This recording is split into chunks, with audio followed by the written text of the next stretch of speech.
Greetings, everyone, and welcome to May the 4th Be with Star Trek. I hope everybody's having a fine and wonderful day. Of course, it is Saturday, May the 4th. We're going to be having a Star Trek Adventures one-shot today, once more, as our annual tradition, on Star Wars Day. Of course, we have our cast of characters for this year.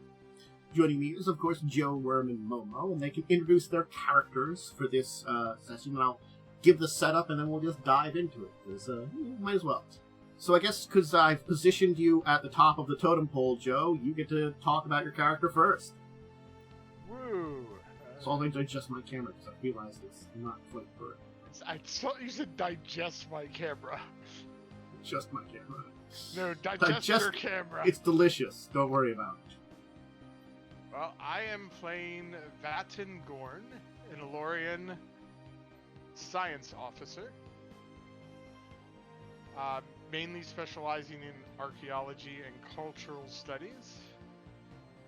And I also dabble in engineering and a little bit of security. So, I put something on here you probably don't realize that's an extra position that you're technically at in this ship. Oh. You're the second officer. Congratulations. Ooh, with 2 command, I'm the second officer. You're the number 2. You're the ship's Spock. Congratulations. I mean, you mean number 1. No, there's the first officer, the second officer. Like, Data's the second officer, yeah, technically. You're right. Mm-hmm. Okay, sorry. That sounds worse. I don't want to be number 2. You're the only one of you that has a command more than 1. Wow. That's why you got the position. Congratulations. Just don't ask me to pilot or try to do any medicine on you, because I That's have what one everybody else is there for. Of course, also joining us today is Worm, who can introduce their character. Yeah, I'm Diamondwyrm. I am Chmeee, a Kzinti Navigator. Mm-hmm.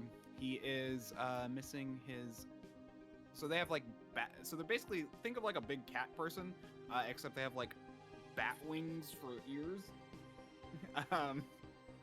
And he is missing his left ear flap and his right middle finger.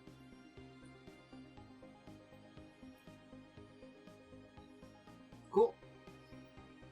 And of course, then our last player for this session, this time, will be our good old doctor there, played by Momo. Hello. You already know who I am. I'm on this channel enough for you to not need an introduction from me. I'm playing a Klingon doctor, which is, not common in the Star Trek universe. Because they're big, dumb, and like to fight things. True. I am very buff, and I have a lot of reason. Also, Candice, you're wrong. I have 2 command as well. So there's 2 people here with more than 1 command. Ah, that's true. It's only one of you that has 1 command. Do you know what a Klingon looks like? She's a Klingon. You look like one of the Dora's sisters. Got it. Mm-hmm. I have a lot of control. I have a lot of control, fitness, and daring. Not a lot of insight, reason, or presence. So we find ourselves today on the Intrepid class starship, the USS Zephyr. So basically, it's a same class as Voyager. So if you want to look up what an Intrepid class is, just think of Voyager. We are post Voyager, post Dominion War in that time period. I'm going to keep it a little vague because we're kind of in between that range between Voyager and Picard. So we're just kind of in there. Your captain is Avis Zaze. Look, Apparently, we're very quiet, just so you're aware. Let me fix them. It doesn't sound quiet to me. Alright, try speaking now. Hello. Oh, that's so loud. Hi. God, Hi. That's How are you? incredibly loud for a second. So I've turned you all up a lot in the sound settings. So, I mean, see if that's too loud then. It's fine. I don't know. I You might be too loud. There are ways to do it just on stream, but then you can't really hear it, I guess. Yeah, true. But I'm trying to keep it simple. I turned you up a lot, and then I turned you down a little bit, so maybe that's good enough. We'll see. It needs to be played around with a little bit. Let me know later. Anyway, so she is a Bajoran that joined. Just if you want a little backstory, just a quick one. She joined Starfleet during the Dominion War, as she wanted to be involved with it, but Bajor was taking a neutral stance, so she left her home planet and joined Starfleet, basically, and has risen in rank since then. You've got your first officer, Ra Zalitz, in a Frosian male. Your security chief is Lath Shog, a Tellarite woman. And your main engineer is Thomas McDougal, a human male. So that is our cast of characters that you have. And your current mission, as it was, is you escort a renowned Klingon geneticist, Cho'Athord Claude, son of Kron. He's got some samples of work that he's been developing to a symposium on Vulcan. So you actually picked him up from Kronos and are heading to Vulcan. You happen to have been in the area, and it was seen as a good gesture from your ship. You've been there from another mission. So you're kind of going from mission to mission. Gotta love how, See, this is one thing that is very confusing in Star Trek, where it's all like, why is this, like, these big warships often used as, like, taxis for individuals? Usually it's combined, but there's some other stuff going on. Technically, they're not warships. Yeah. Exploration Technically, vessels. Starfleet doesn't have a military. Yeah. However, their ships are heavily armed. Mm-hmm. Yes. And they often use them in military tactics. Yeah. And when military is needed, they are used. Yeah. Anyway. Alright. So, your ship is traveling along. It has been a few days at low warp. Traveling. You are maybe about a third of the way across the trip. You weren't trying to go super fast, and you had a couple of, like, we'll just say, like, routine stops along the way for various things that are smaller missions that you are doing. That kind of thing. You're on this path. Might as well get some stuff done. So, Mara, you are being tasked with basically looking after the samples from the good doctor, or the good scientist. Dope. And making sure they stay alive. So you've been informed that he was basically using his specialized in genetics to develop a bacteria that specifically is developed to hunt viral agents. Basically, he is taking steps to create a universal antiviral. What am I thinking of? This can't possibly go wrong. There's no flaws at all on this planet. I mean, it's Star Trek. There's probably flaws, but that's not for your episode. You're just looking There's no out. wider, greater implications in the galaxy this could possibly have. That'll never be brought up. And there's never any issues when you're transporting, things like that. Yeah. Nothing ever goes wrong on a Star Trek episode. Look, this is the B plot. We have to get to the A plot still, too. Alright, I exist, I look after samples. Okay. If you want to help start by building some momentum, you can give me a check. Alright, what kind of check? That is a very good question, and I'm going to... I don't remember how the system works. It would be a reason medicine. How do I roll that? Do I just click reason and then medicine? You just click reason and then medicine. Over on the dice roller, you keep the complication rate 1, and you say the task roll of 2. Okay. And then you... What do I click to roll? The little Starfleet. Starfleet button next to task roll? Okay. Yep. Yep. There you go. Alright. So you build a little bit of momentum here, which I think you started with. I don't know. I think it's 1 per player normally. So 1 per player, so you've got 5 right now, and I think you have a maximum of... We're 2 for max. Maximum is 7, Maximum so... 7. Okay. Thank you, I have to remember all this stuff. I start with threat of 6, because I get 2 per player. My knowledge of the system leaves my body as soon as the one-shot stops. Right? No, I'm in the same boat always. Look, I've opened up a different character sheet that I'm just going to use for like things, so I'm not playing with yours and looking at numbers. Where do we mark momentum? The big bubbles next to the word momentum. I'm going to keep track of it too, but if you want to do it also. Oh, found it. Yeah. So we start with 3. And how much threat? You don't have that. It's a DM thing. Oh, okay, only the DM. I mean, you could track it too, but I'm not. 6. That's your job. You're up to momentum of 5. You're up to 5. Oh, did we generate? Yeah, I generated 2. The difficulty because it was a 0. difficulty 0 task. Oh, okay. It was a simple task. It was rolled just to generate some momentum to start out with, because, that's what we do around here, start out with some momentum. Certainly speaking, everything is pretty stable. The computers, the systems in place are doing a good job of it. There's no major power surges, no major issues. Everything's going relatively fine with them. The bacterial cultures are alive and well in their little environments that are being stored. Occasionally, God, the apostrophe gets me every time. Thord will show up to check on their work and kind of probably basically grill you because, they're a guest on board the ship. They're not really supposed to look after that. They're transporting it. You're supposed to look after it. That's kind of like official procedure. But they really want to make sure everything's fine. But effectively, probably once or twice a day, they show up and bother you in the middle of the day. Fair. Otherwise, everything is pretty smooth and sailing. So, the rest of the day will go pretty smoothly, and it's getting towards the end of the main shift.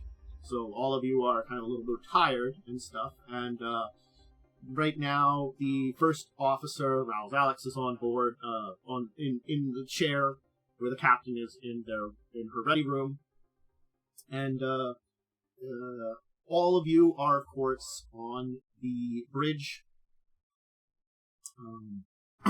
Vattan, you don't have any major projects, so you're just basically checking some scans and stuff over here on the main consoles on the bridge, from previous stops and stuff like that. So you're kind of just doing some busy work that's important for the, it's on your wheelhouse. Yeah, the data logging basically of some stuff that you had done, and you're of course you're right there with the main scanning array, to check it and stuff like that. And of course, Chmeee, you're at the comms. Anyway, all of a sudden the ship will just exit out of warp with a sudden lurch. The inertial dampeners manage to hold things together, but certainly speaking, all of you can feel that kind of just lurch as everything kind of just goes to a direct stop. Now, this doesn't say, Star Trek, the Star Trek shimmy? Like Star Trek shimmy. You get a Star Trek shimmy. Okay, everyone. Raoul Alex will kind of stand up. What happened? I'm gonna look, because I'm at the pilot seat, I'm guessing. Yeah, you can check. Yeah, you could roll me I will say, insight, probably con, we'll say. Because you are just checking your controls right now. Mm-hmm. Task roll is 2 is normal? 2 is normal. I'm going to give you this a difficulty of 1. So the task roll would be 1 under the... No, task roll's 2. You're rolling 2 dice. But you have to get at least 1 success to generate any momentum. Oh, okay. 1. Okay, so you got 1. So, yes. You're not picking up a lot of stuff, but it seems as though your warp field has collapsed. The ship is still traveling to a degree, but your speed has been reduced greatly, and it's basically kind of your you kind of like returned to normal space, like you're like just cruising speed before you went into warp speed. And I check the sensors to see if there's anything external causing this. Yeah, Sure. We seem to have dropped out of warp. Our warp bubble collapsed. That's me just informing the captain, because I lurked. Yeah. He'll kind of turn towards Lieutenant Commander. What's on sensors? Let's see. Insight science? I will say Insight Science, and I can roll the sensors science with your ship, which I will do. I'm just going to keep the stats from last time the same. That's fine. Oh, I got 2. All ships are basically the same. I have a question. Are we in... oh, wait. You're doing sensors anyway. But yeah, oh, basically, I also are we have a in the focus in sensor operations. I forgot to add that. Oh, well. Okay. You... What were your rolls? I got 2 1s. Oh, what with the actual rolls? Focus is important to promote. 6 and 8. Yeah. So you should be fine. 6 and 8 are not in your focus. Okay. How often do you use focus? Can you use focus? Anytime that it applies. Okay. Yeah, take a look at your focuses, and you can ask if you are making a check if your focus applies. If it does, it just means you get extra successes. Rather than just with at 1 being a critical success, it's within your discipline range. Oh, I probably should have. Could I have added flight control systems to my check? That would have actually worked for that one. Okay, well, you rolled a 10. So yeah, I rolled fine. So the ship's gonna roll 8 sensor science. There we go. Ship is going to actually roll a 1. Now, I was going to put this at a difficulty 2, so your ship will be generating some momentum. Now, you can bank this momentum, and there's a point in time where you will have options, or you can spend that momentum on some various things, advantages in the scene that's happening, further information. I say we get further information. I mean, the whole point of sensors is information. I would say first let's see what we get, and then further information is like asking a question. Okay. Okay. Yeah. True. All right. It seems, as you are scanning, that there is a massive buildup of subspace energy in this region of space. That seems to be disrupting warp fields.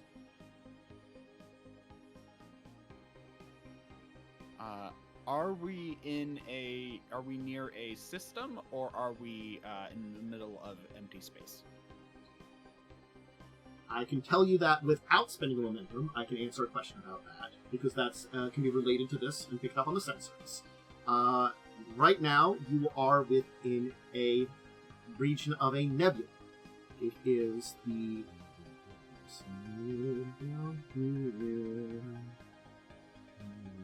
Provian Nebula.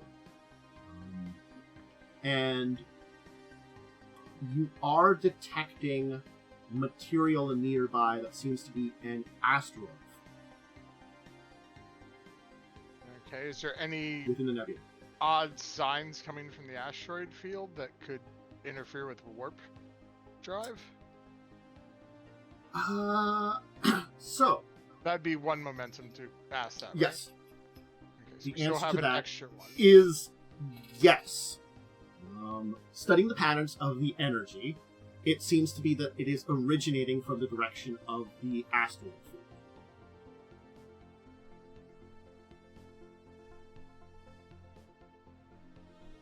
Okay, so there's some energy that's interfering with warp drive coming from the asteroid field up ahead. Is it possible for us to navigate out of this area with impulse?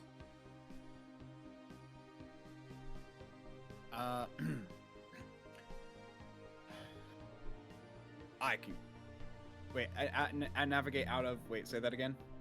Navigate out of this region with impulse. Oh, If it's only affecting the warp drive, that should work, I would think. The question is how long would if, it take? But how long? Oh. Thank you. Thank you. Lieutenant I guess let's just call you, like, probably just Lieutenant, Chmeee. Thanks. Yeah. Thanks. Thank you, Lieutenant Chmeee. On my mind, too. You can take a look, and it does, yeah, I was gonna ask. I was gonna give you the information because you already previous game. And it's a question to ask. It does seem to extend for at least a few light years out from your position now. And that it took a while for the energy most likely to disrupt your warp field when you started going into it. Like it was something that like you didn't notice that it was like fluctuating until it broke, basically, kind of thing. So it's kind of like it wasn't a dead stop once you hit the area. It was like, you hit a bunch of potholes that, you blew a tire eventually. Yeah. I hate when my spaceship blows a tire. Could I make... Blows a warp bubble. I feel like that's... Yeah. Could I make an engineering insight to see if there might be a way to reconfigure to be able to at least get low warp to get out of here? Sure. I do have a focus in improvisation with engineering. Yeah, I'll allow you to use the focus for this. Okay.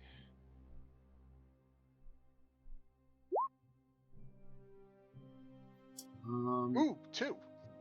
I'm going to tell you, like, looking into it, I will give you... I'm sorry, I have to keep giving you... Yeah, sorry. I will make it difficult too, though. This was a very difficult thing to, like, figure out. You think it's possible to maybe modify something that would be, but it would probably take a little bit of time. A couple days at least, do you think, to modify...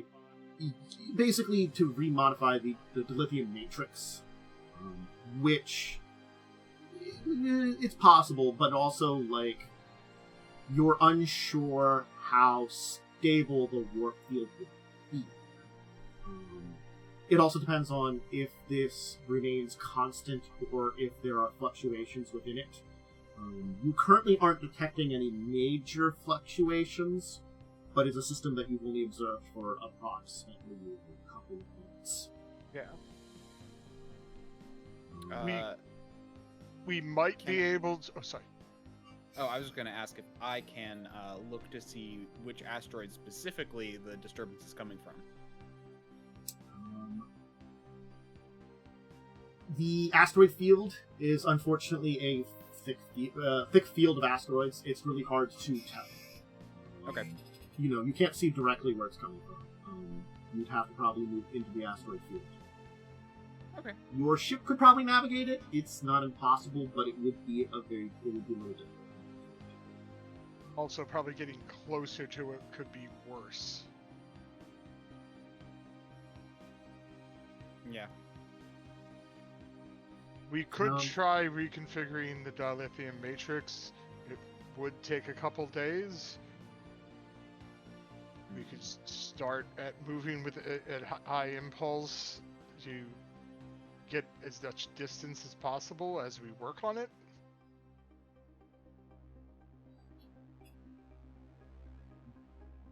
Let's bring the captain to the bridge. She should be informed of this, and then we can discuss this there. He's just going to page the captain, so she's going to come in and show up.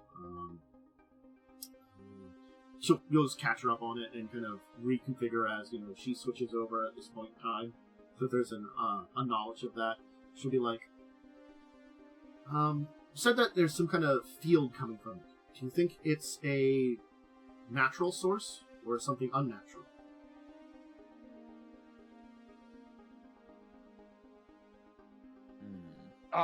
Could I tell anything from the scans if it was natural, unnatural, or do I need to do more further reading? You would have to do further scans for this.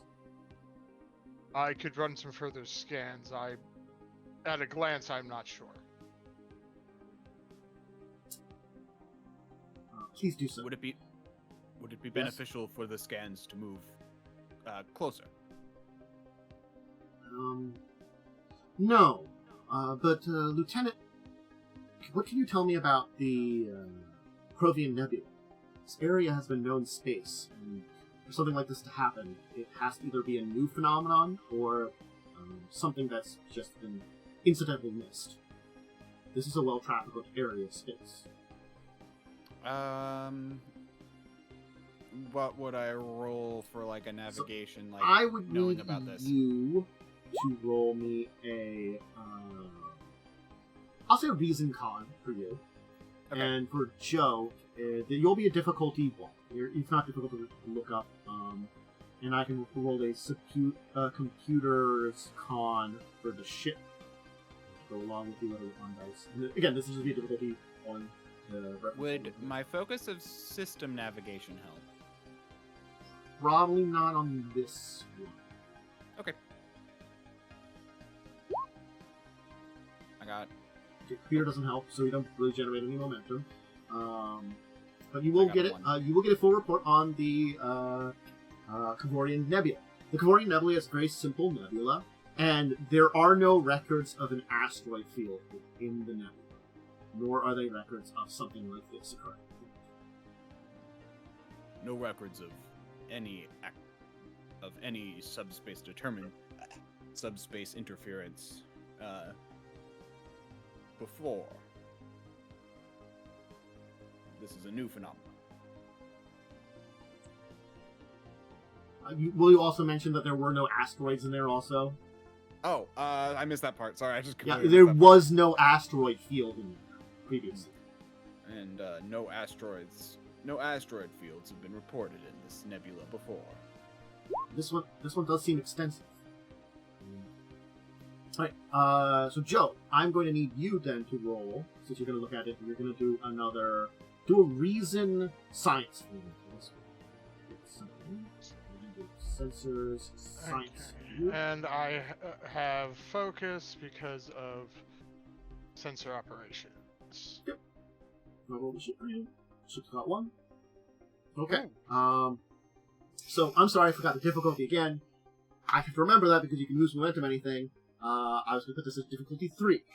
I really have to say that before you roll. You Sorry. really Every do. time. It's kind of the core mechanic of the game. It is a core mechanic. I have to get used to it again in my brain, where you tell like people like that difficulty.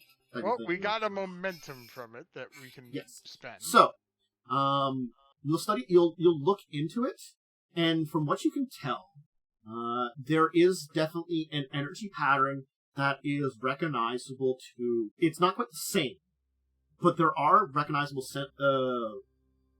like little things about the way that the pattern works that feels a lot more like the subspace fields created by something like a warp drive. The energy pattern seems very artificial.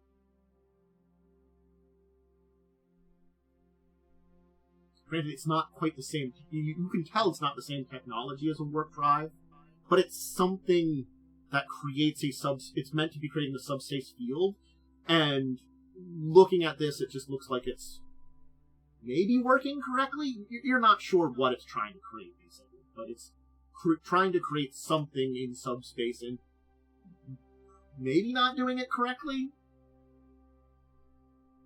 I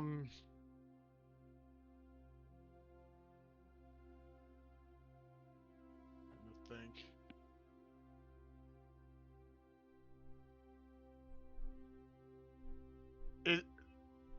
Does the energy signature have like? Is it recognizable from any race that we've encountered before?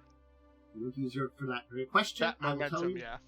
The extra momentum. No, it is unrecognizable as it's not similar to any subspace signatures that would be created by warp drives of any known intelligent warp traveling species that you know. There seems to be some kind of device in the asteroid field that is altering subspace in some fashion. It doesn't meet up with any known energy signatures that we've run across before. Could be a new species.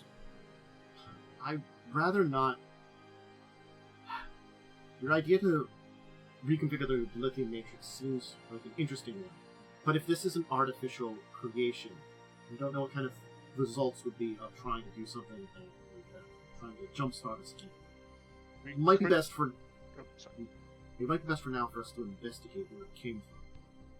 We could take a shuttlecraft and try to get better readings and see what we could find out about this object.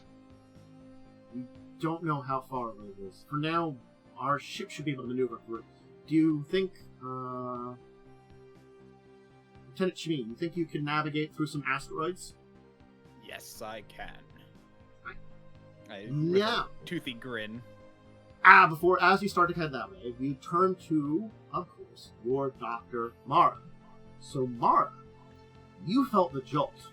Mm-hmm. And then, shortly after that, some alarms went off on the machine that was carrying the bacteria. Very cool. Oh no, the B plot.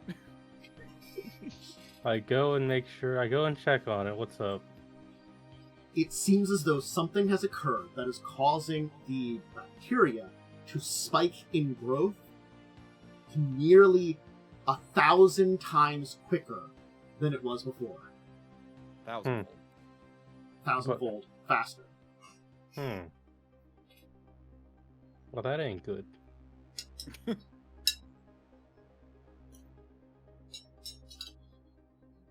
I will try and think if I know of anything that can cause this.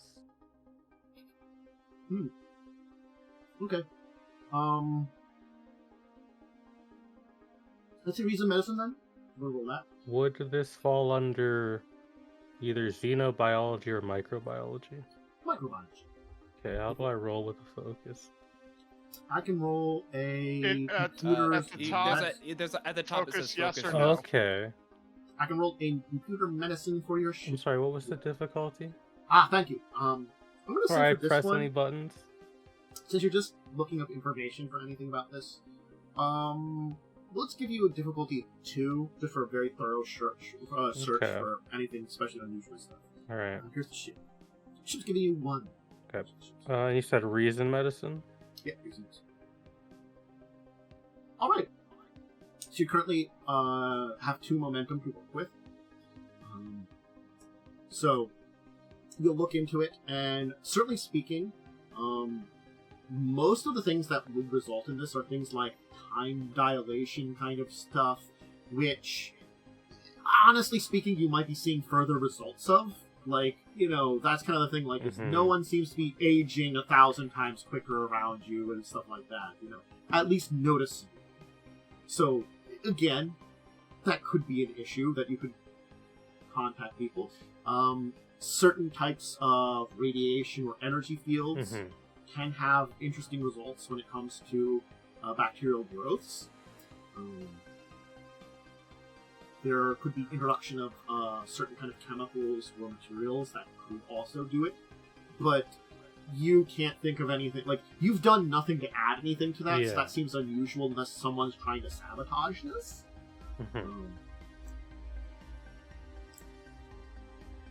And that's kind of like the basic. So, do you have any? What do you want to? We can bank the remaining momentum. We can spend it on something. Get an advantage in the next part of the scene or the next check. That kind of stuff. How much momentum do we currently have? You have 5. I believe 5. Yes. Yeah. So you could bank both of it to fill it out, right? I bank one of them, and I'll use the other for, I guess, the advantage in the next scene or whatever, or the rest of the scene. So using your research, you have a better idea about different things that could affect this. But I'll tell you, you have a general idea of materials that can be used to influence the growth of bacteria. So, what do you want to do now? Certainly speaking, it would be dangerous for the material to grow this rapidly. The containment you have could easily be broken. And since this is still an experimental material, it's probably not good to get out. Okay, I'm assuming I was not informed of any, protocol that this dude to come up with in case this very specific thing happened. That is incredibly true. Yeah, I'm gonna assume that. I'm gonna think of a way to maybe stop the growth. I'm trying to reason out in my brain, what can I do to try and stop the growth? similarly speaking, there are certain chemicals, energy fields, and stuff like that that could stipend growth.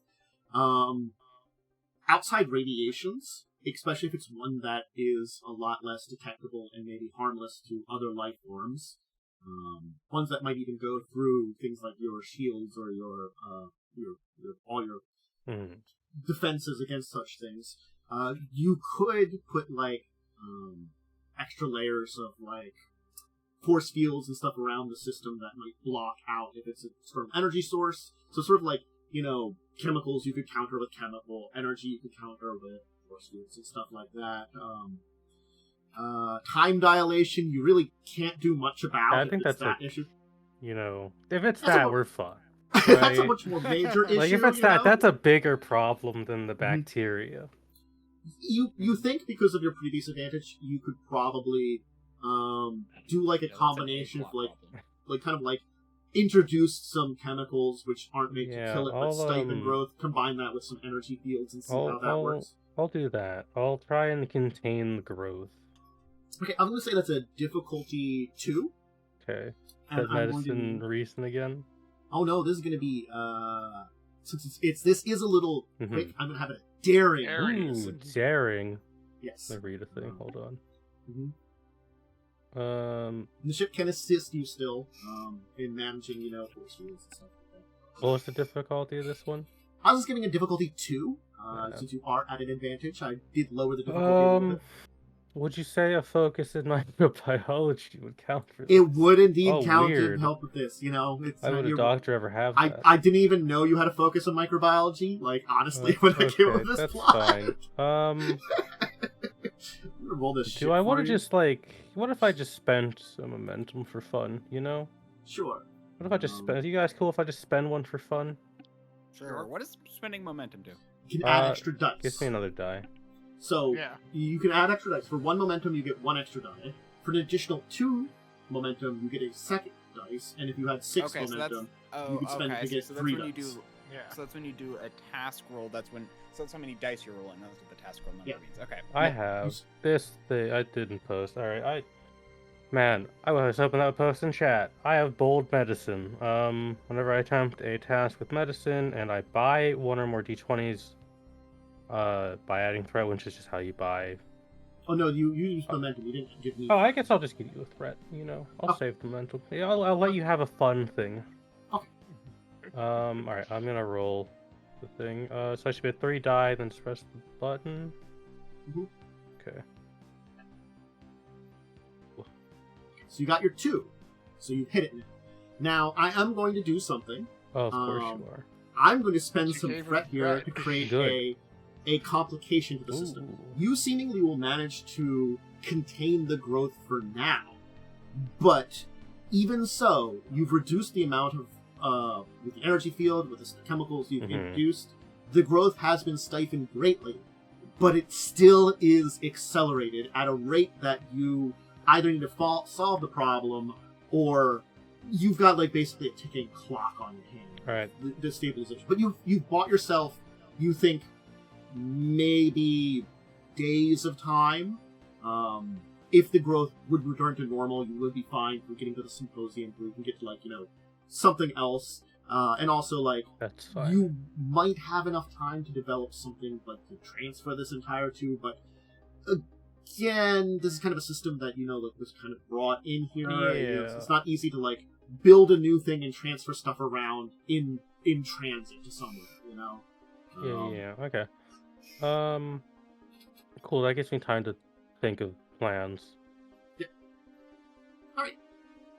So now we go back to the bridge, now that the B-plot's kind of gone along a little bit, and we have the ship itself beginning to move into the asteroid field.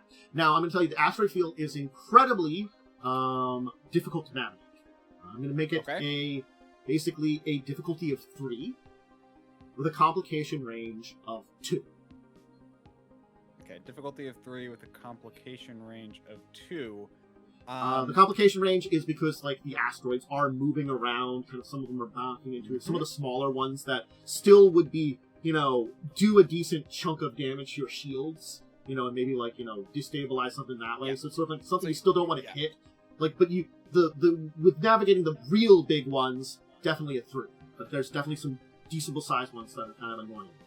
And the ship will be able to assist you. I'll let you know again, as usual.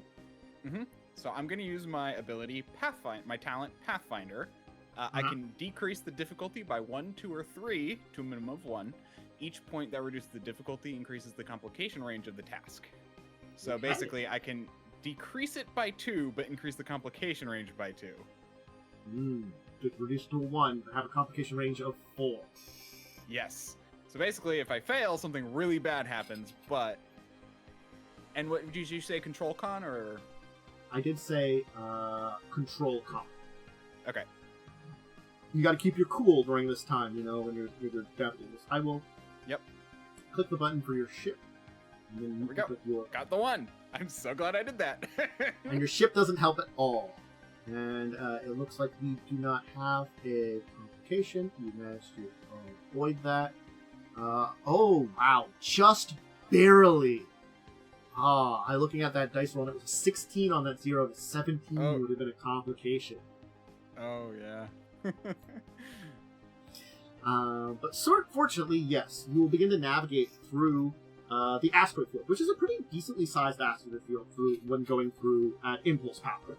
You're probably going through like a half impulse. Not super slow, but definitely a lot slower than you could go at. As you're moving through the asteroids, you're not going to get any more major fluctuations from your sensors. I'm just going to kind of say to you, Vattan, the sensors are going to continue to kind of give you information as you're getting close.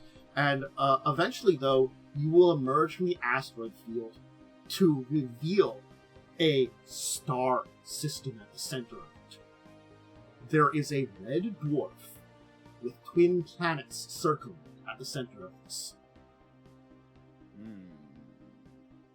This was not here.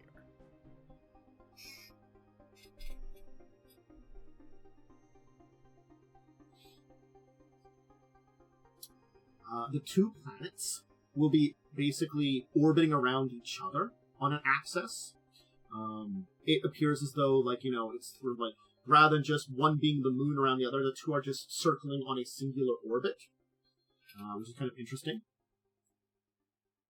And traveling around this red dwarf. Tracking the energy field, it seems to be coming from one of the two planets.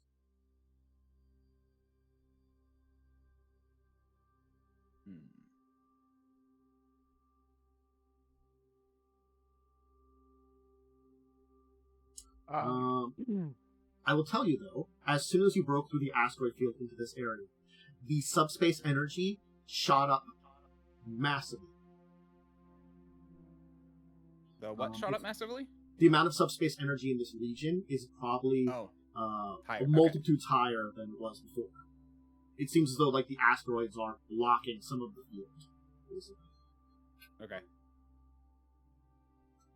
You're pretty sure in this kind of region, you probably couldn't make a warp brother bubble no matter what. This is kind of you're in the center of it. I assume Joe's the one who discovered that, as he's the... Yeah, I'll just he's kind the of been on the sensors. I'm kind of just reinforming the information from the previous sensor suite that we did. Can I determine which planet it is coming from? Yes, I just gave it to you. It's sorry. One of the two planets. I said, you know which one it is. Oh, okay. Is there any life on that planet? You can give me a check to scan the planet. The sensors, probably science again. I gotta be honest, which is for you would be insights. You can say recent science for this. You're setting up the planet. Yeah. Okay. I wanted insight.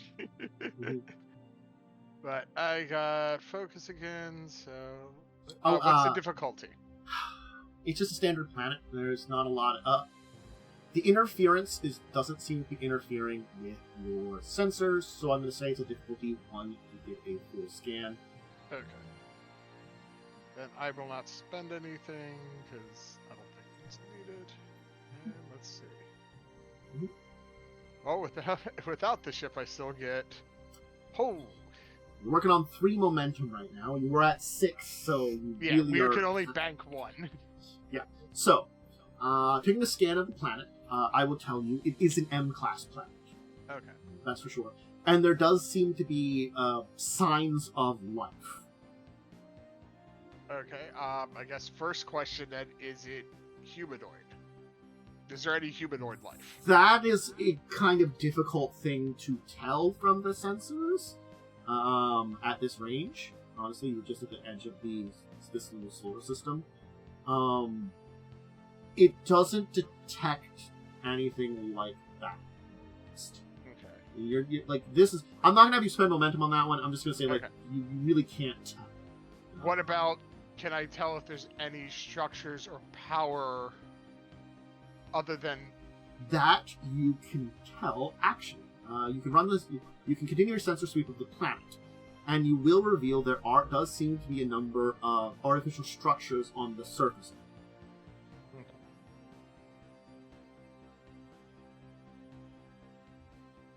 Can I pinpoint where in the planet that the field is being generated from?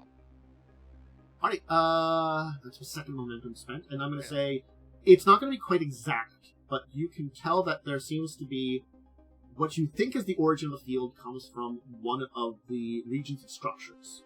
Okay. I'll just... The other one, I'll give us an advantage on the scene. So kind of some kind of advantage in the scene. I'll also tell you that it does seem to be which is a little bit of a virtual place, it does seem to be a very desert-like environment. So probably more akin to something like a Vulcan. Harsher landscape, certainly. Still M-class, but sort of like on the edge. On the edge of M-class. Yeah, Vulcan kind of sucks to live in unless you go to the very specific places, you know, so it's kind of like that. There's probably specific places that people live in this planet. Yeah, there's widespread deserts, but there are more habitable regions. This seems to be kind of... that too. It's habitable, sort of. Planets. It's kind of habitable. It is a habitable planet, and I can track down that the effect is coming from, I'll point at the display this region of the planet. There are several buildings there as well. They can put up on the viewfinder. Yeah. You can kind of look at, like, it's like, the view screen. Yeah, I like viewfinder. I know. Look, I have a viewfinder. You can put up the view screen, and you can kind of zoom in on the area. You're not really getting a lot. There's some cloud cover, but it looks like kind of like a red desert planet, and you can kind of see what looks to be a couple of larger structures. Maybe none of them scream advanced civilization, though. They, like, the above hand with kind of zoomed in a little bit seems to be more like stone structures and stuff like that you can see. That's quite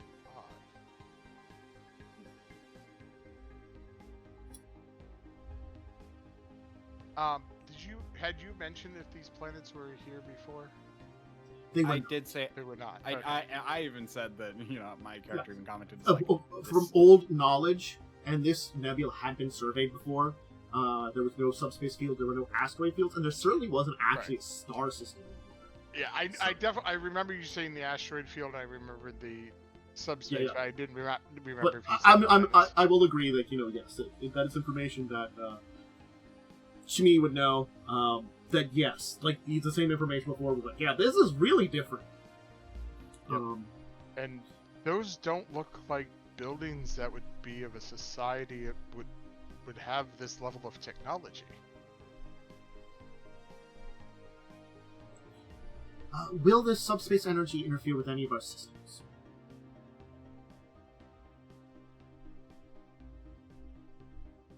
I could make an engineering check. Sure. And it would be engineering, we'll say, probably just reason here, just knowing about, you can roll a, probably, don't think I'd have focus here unless sensors would be. No, no. I didn't think so. Mhm. Okay. And what's the difficulty? To get a full report, I'd say difficulty 2. Do you So guys just to- mind if I spend 1 momentum? It would Nope. take us Go down for to it. 5.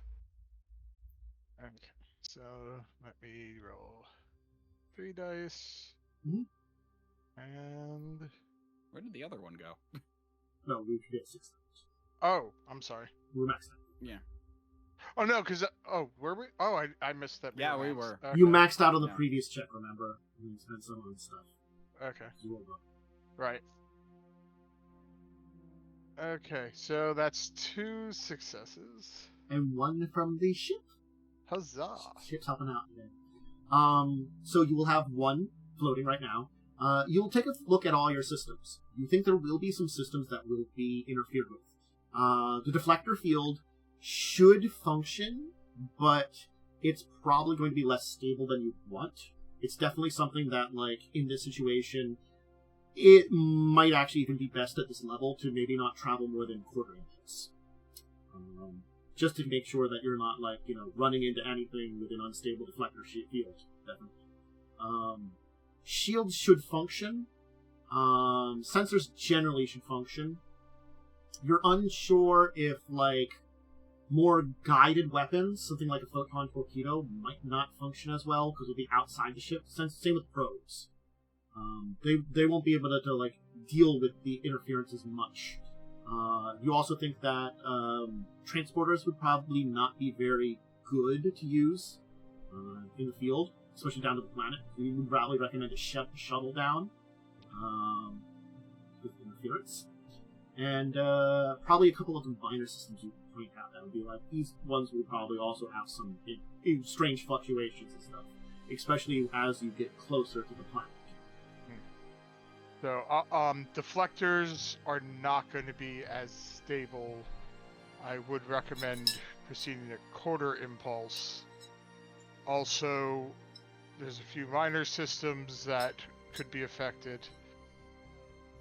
Guided weapons such as photons may not work, and transporters would be very unlikely to work. We would be best taking a shuttlecraft down if we were to investigate further.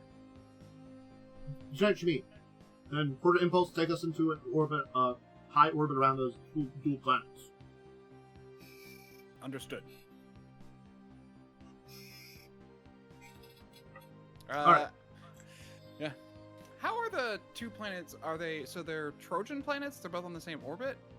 You said? Basically, like, they seem to be spinning around each other around a central. Oh, okay. Okay, so they're they're a Mhm. dual planet. I forget what that's called. But there's no star.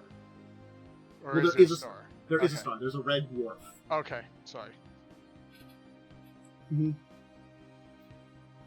And the other planet Double is the double planet. One is habitable, but the other one is actually inhabitable. Okay. I would actually say it's like a. I don't remember what, like a Venus-like planet. Actually, like it's the Okay. atmosphere is just bad. So it's Yeah. like it might. I think that's the level of planet that like could, if you have like specialized places you could settle it, like special like habitats or something. You'd Like, have to but have orbital habitats. we're like on the surface, like special habitats or something. Yeah. But otherwise, it's not habitable. So yeah. Okay. Switching back to your doctor, as you are stabilizing things here, a familiar Klingon man will come in and be like, "How are things going with my specimens?" I will explain the situation to him. They appear to be growing rapidly. He's gonna kind of like give like a really like it's unhappy Klingon face, you know. So Yeah. resting Klingon face. Two I very, was gonna say that. two very unhappy looking Klingons in the same room. Yeah.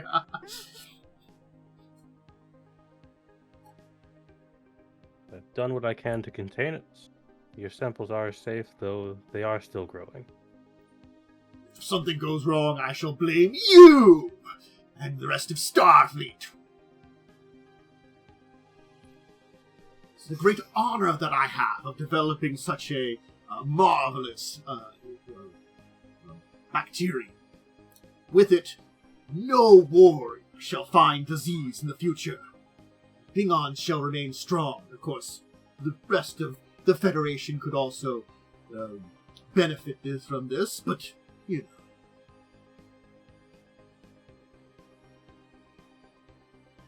Well, if you would like to take a look, I will gesture to the containment. Right, he's gonna, take a look at some things, look them over, kind of scratch his, the Klingon beard a little bit, and kind of, look it over them, kind of stare at you occasionally, and, that kind of hostile, what have you been doing here kind of look of, I think there's a lot of hostile looks being exchanged. That feels like the average Klingon conversation. It kind of does.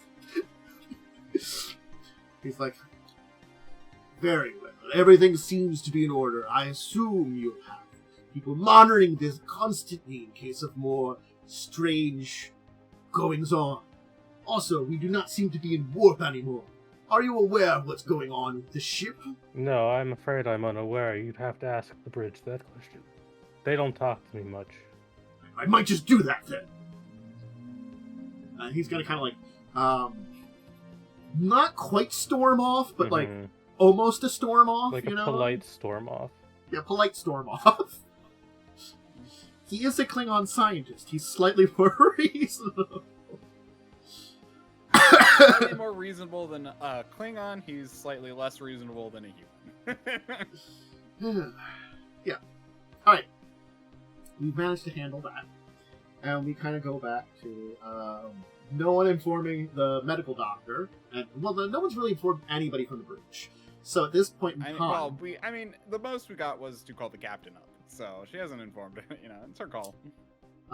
Yeah, the captain would be the one who would normally. She's probably going to actually at this point in time, she's probably going to release a report to the other department heads, the minor departments, the medicals, to start to get it. Probably the engineer isn't up here right now. He's probably was looking at things with the engine, but probably on comms. I forgot if he even existed. Sorry, Thomas. Anyway, yes, there'll be a report to the heads, so finally Mara will know what's going on. And you will arrive at these planets, getting into an orbit. So, the captain will, of course, turn to you, Vattan, and be like, Lieutenant Commander Gohrn, since this seems to be something that's up your wheelhouse to a degree at least, and I rely on you to take an away team down and investigate this.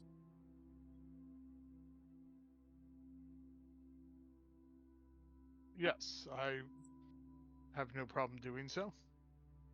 Take Lieutenant Chmeee. You'll probably need a good pilot with you. Agreed. Then, perhaps the doctor, just in case of any kind of medical problems, and anybody else of your choice. Feel free to fill out your team as you wish. Stay in contact. We won't be able to transport you up. I'd rather not send a second shuttle. Understood. Alright. Mm-hmm. So, I'll get the shuttle prepared. Mm-hmm. You can probably calm in Mara and let them know that, hey, we got an away mission down to a possibly hostile alien planet where strange energy fields is being originated from. Is there anybody else you want to grab from your NPC group? Could you refresh me on who the NPCs are? Alright, right. I mean, you're not going to take the first officer, so... No. But you take the security chief, Lothshog, the Tellarite female... The engineer, Thomas McGoogle, he's a human male. Or Okay, probably, some other kind of, more generic NPC with job, a discipline of your choice. A red You could take another comm specialist, another command specialist, who would probably have a higher command than you by like 3 instead of 2. A security specialist, an engineering specialist, science specialist. You could take another just general person. They wouldn't have they wouldn't have the power of being named, but they could be. I mean, team, what do you suggest? I mean, I'd suggest a security officer. We never know what kind of dangers we face down there. True. Another good set of eyes and someone to watch our backs is not a bad thing. Let's bring Loth then with us. Okay. You'll call in Loth. She'll show up, kind of look at you, and say like, "Every time I see you, my stomach turns." Good to see you as well. You putrid pile. Someone at least remembers that Tellarites insult each other a lot. Just unnecessarily rude. Well, They are. Also, It's just part of their culture. yeah. Also, I was focused in cultural studies, Yes. and I'm an Elorian. I listen to people, I understand people, and I know the right response. Yeah. I don't know why Tellarites have insult culture, but they do. And they have like a reason in their backstory, but whatever. I mean, when you There's look like one of there's- them, you get it. When you look like a sentient warthog. When They you look look like so a bad pig, at when you look first. like a pig monster. Well, They that's call why I it said first- sentient warthog. They looked pretty bad in the original series, I'm not gonna lie. Oh yeah, original series, they look horrible. Alright. Is there anything you want to bring with you on the shuttle? Any specialized equipment? Oh yeah, goodness. they were real bad in Yeah. the original series. Like there's I just nothing looked I them up. could bring to help. You probably have your standard equipment like Yeah. the tricorder and stuff like that, but you know. My Yeah. medical things. Anything I you would would have to s- spend momentum to like basically purchase them. No, that's yeah. I would say probably like an engineer's kit Mhm. would be a good thing to bring in case if we discover the thing, if we need to work on it, we'll have proper tools. Okay. Um, I'd say that'd be one momentum if you want to bring along the engineer's kit. Just have it on.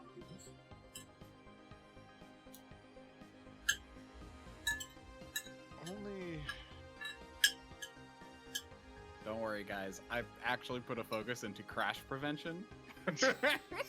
Nice. I mean, the only other Understandable. thing, and I almost suggest this every game, would be pattern enhancers if we have to beam out for some reason.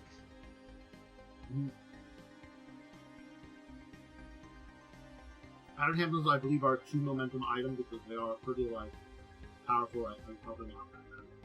Yeah. I mean, that would take us down to 4 if you guys wanted to get them. If not, we could. Put you down to 3 because I did 1 for the engineering and you were down to 6. You spent 1. And I gave Oh, them back. okay. Yeah. Sorry. That's fine. Miscounted. No. Yeah, so that's up to you guys. Do you want to go down to 3 and bring the pattern enhancers as a just in case? I'm Or- fine with it. Yeah, sure, why not? Okay. I'll mark it on my sheet just so we have it temporarily here. Yeah. I added engineering equipment and pattern enhancers to my sheet as well. And phasers are free, right? Yeah, Yes, we you already get have them. You get a type 1 phaser. Yeah. I mean, our security officer might have a type 2. I don't know. Unless you feel like there's not really a necessary threat, like it could be hostile, but it's not necessarily hostile to type in Desert World. She's probably not bringing a type 2 in this stage. Okay, that's fine. I'm just saying, At most, they might have had that. They have the option of it. She will not take that option, at least right now. Okay. So you can now head to the planet.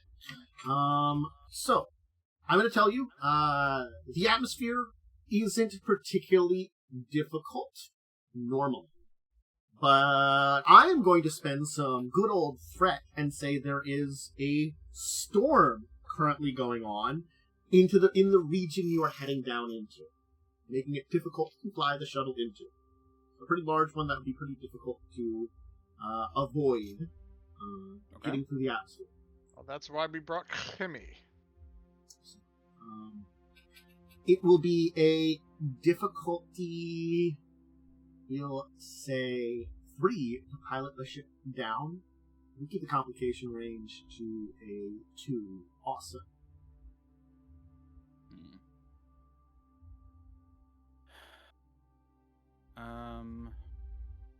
So it's basically you get 2 if you roll. What? Like so like how low do I have to roll to get like a 2 in the thing?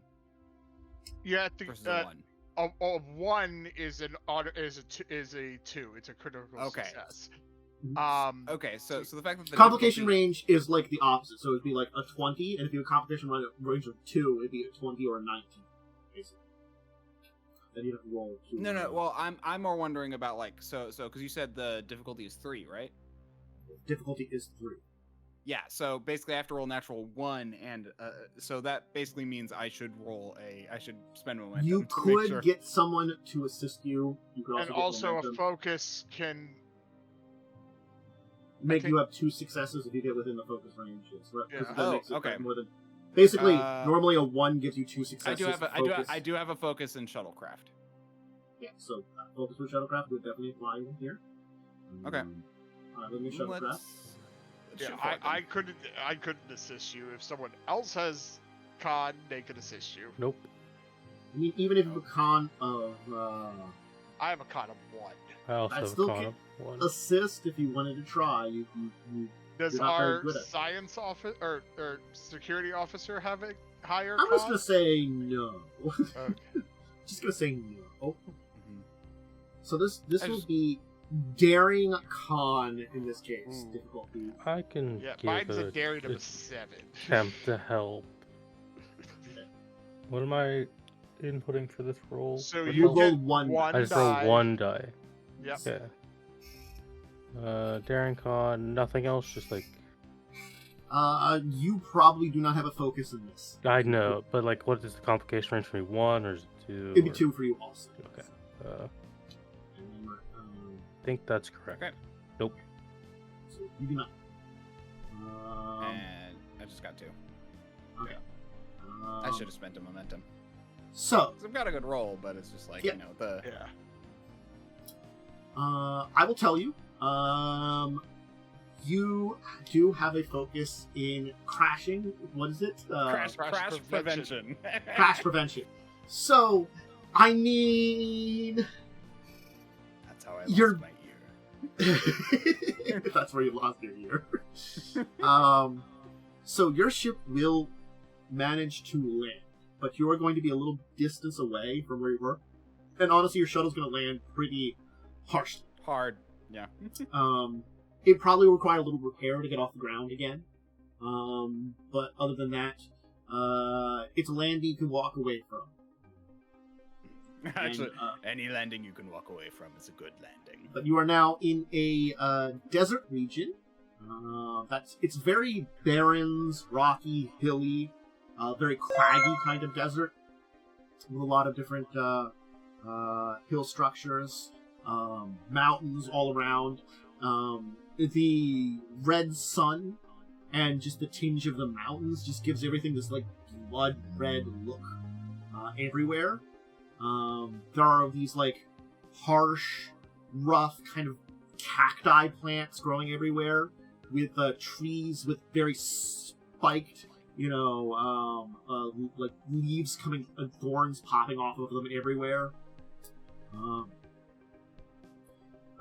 The only life that you can see nearby seems to be a kind of what looks to be a large reptilian creature, kind of like the size of a medium dog, kind of grazing on stuff on the kind of down the one like a ravine nearby, like a small ravine.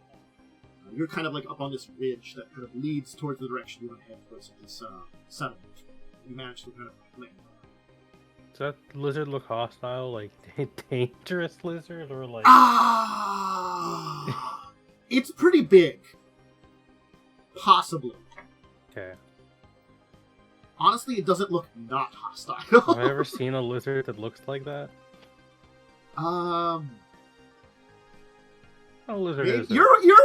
You're from the Klingon home. You've seen some crazy shit. Seen some awful monsters.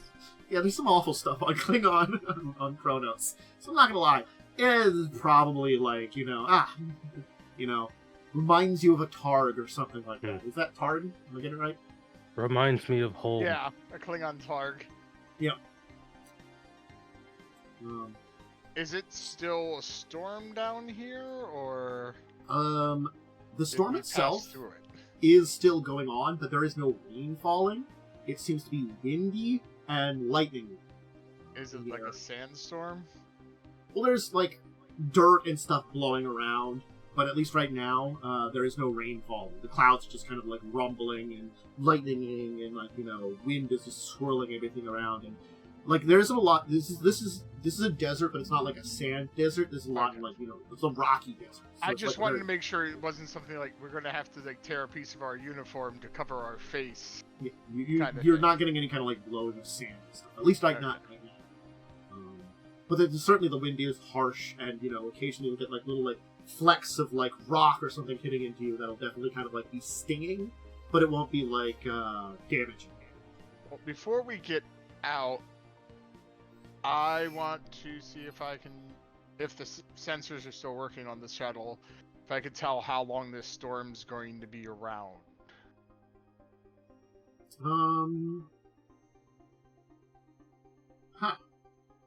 Sure. I puzzled the DM with it. Yeah, roll me, I guess, reason science. Oh, I'm using the sensors. I'm gonna put this because it's an alien. I kind of can roll a ship thing. I guess I'll roll a ship thing, but the number might be. What's the difficulty? Let's see the difficulty. Thinking about this here. Because I'm gonna say difficulty 3 because of 2 factors: 1, alien planet; 2, your ship turned to a little bit of a beating when it came back, so it's not functioning as well as it could. I'm not going to waste momentum on this. This is just more informational, so I'll just see if we can get it. I'm going to try hitting the button on this ship. It's probably going to be less numbers, but I don't know by what. I'm just going to see what it is. Well, rolled nothing in. So you kind of send the sensors out, you kind of try to read. Unfortunately, you're kind of getting some interference. A combination of the bits of damage to your ship's system. The storm itself seems to be putting some interference, and certainly the massive amounts of subspace energy, which does actually seem to also be permeating the planet, does seem to be having an effect on your sensors. You can't really get a good read of it, but you certainly are in the throes of this storm.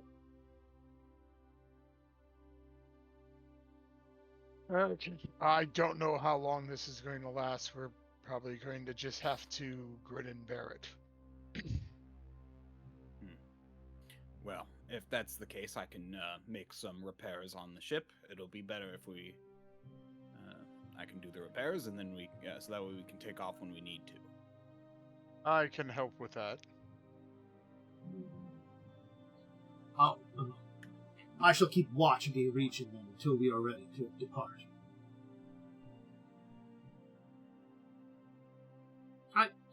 I'm not gonna have you, actually, give me a,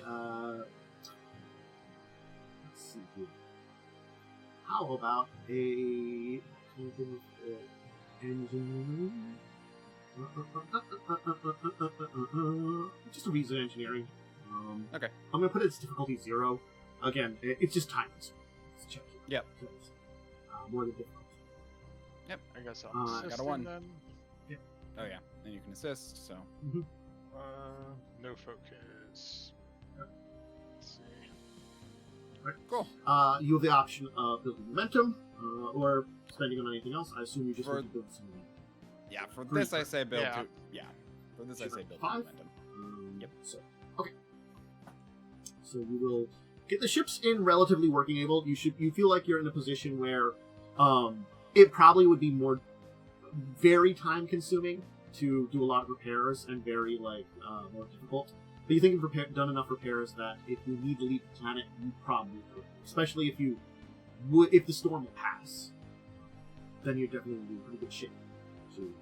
Oh no, the replicators are down. I mean, you can enjoy some nice giant lizard. Well, Star Trek does have rations. Cook up a nice big old lizard monster. Delicious. If the doctor says it's not deadly for us to eat, we don't know what kind of Fair, video. you know. So, what are you doing now? Actually, if I remember correctly, my character has to eat meat. I am actually a obligate carnivore. Yeah. It happens to some species. Yep. Okay. So, are you planning on departing for the settlement? Bring work. Okay. Yeah. Sure. I will need a check from all of you. I need a fitness security check because you are going over rough terrain.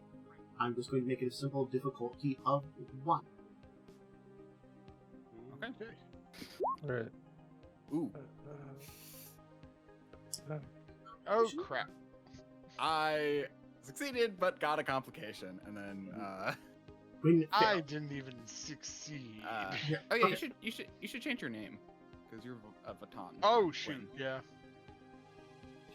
You're doing your That was other from the character. last one. Yeah, you're doing your there we character go. from the previous year. I didn't even realize.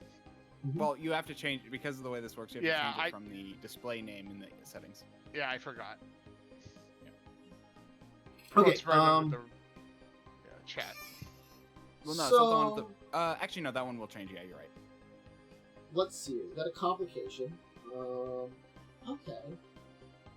So, Chmeee, the complication for you is while you're passing through an area, you will slip a little bit, but manage to catch yourself. But your phaser is going to fall off a cliff.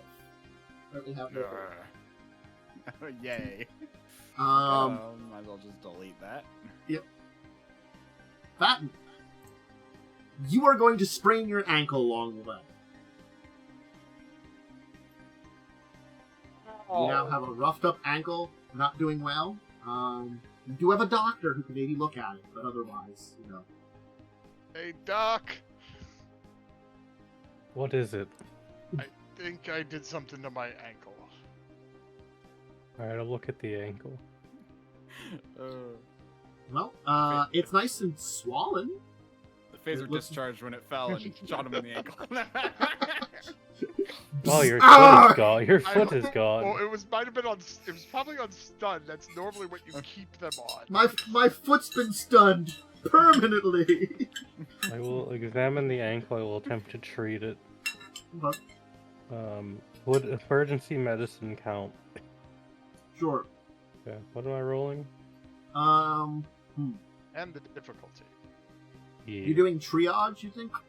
More than just like a. How are you going about this? Are you taking the time to look after it, or are you doing more like a quick triage? Probably like I'm gonna make sure it doesn't get worse while you're walking. We can deal with it when we're in a safer place. Then I'd later. say do a daring Daring Yes. medicine. Okay, what's the difficulty? It's pretty simple. Difficulty 1. At least your Yes. emergency is a focus. This would be a focus. There you go. Okay. Woohoo! You have a momentum. So you can use that as you will. I'm gonna bank it. You I bank don't that need more for- information on your foot. I mean, Oh, there's you other- can give yourself advantage on the when you treat my ankle later. Yeah, Mm. it'll be fine. I also won't have worry trauma about that. surgery focus, so if you want that removed, let me know. All right, we can put it up to 6 momentum. So certainly, you can take a good look at the foot and get it. It's not going to be fully healed, but you'll basically I'll Fix be able to something up. hobble on it. you'll put a hobble on it. You'll kind of brace it with some nearby twigs from a horrible spiny tree. You'll kind of clear the spines off of them, so they're a lot less threatening. And probably also find a nice branch or something that can use as a walking stick. And help them out to get them into position that they can complete the journey. And you'll begin to arrive at the settlement. But we will take our break here, as you've arrived at the mysterious settlement on the planet. And we will investigate that in return. So if you need a snack, drink, or bathroom break, go ahead and take them, and we'll be back soon.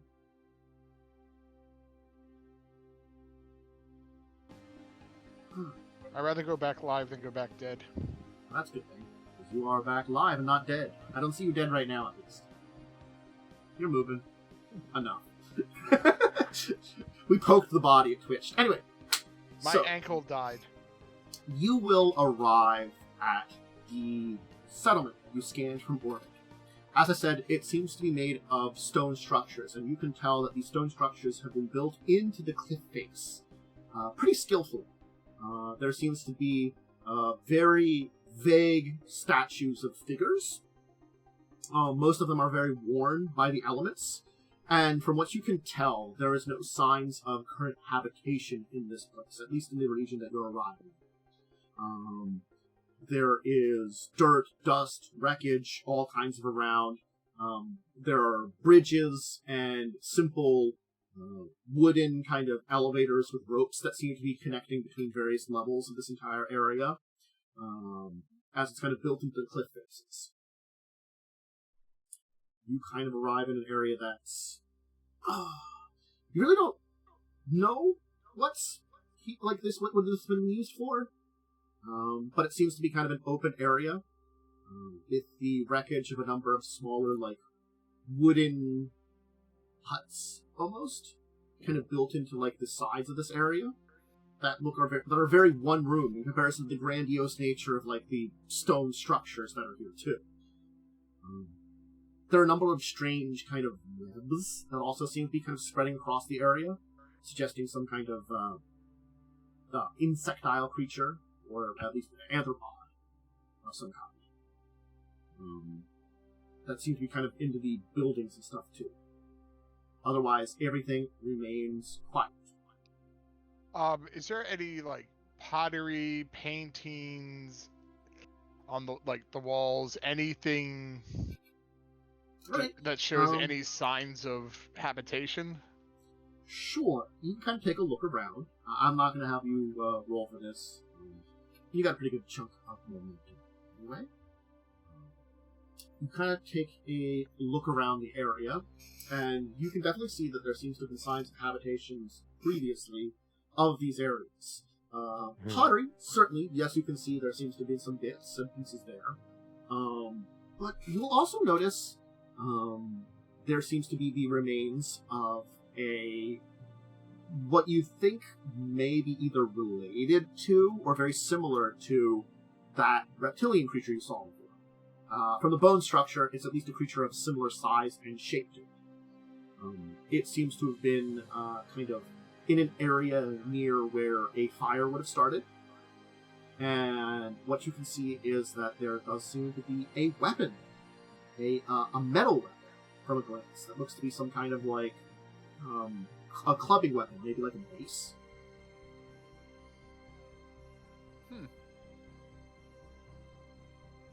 From... Oh, sorry, go ahead. You go ahead. You do yours first. I was gonna say from the pottery and the weapon, could I do like a...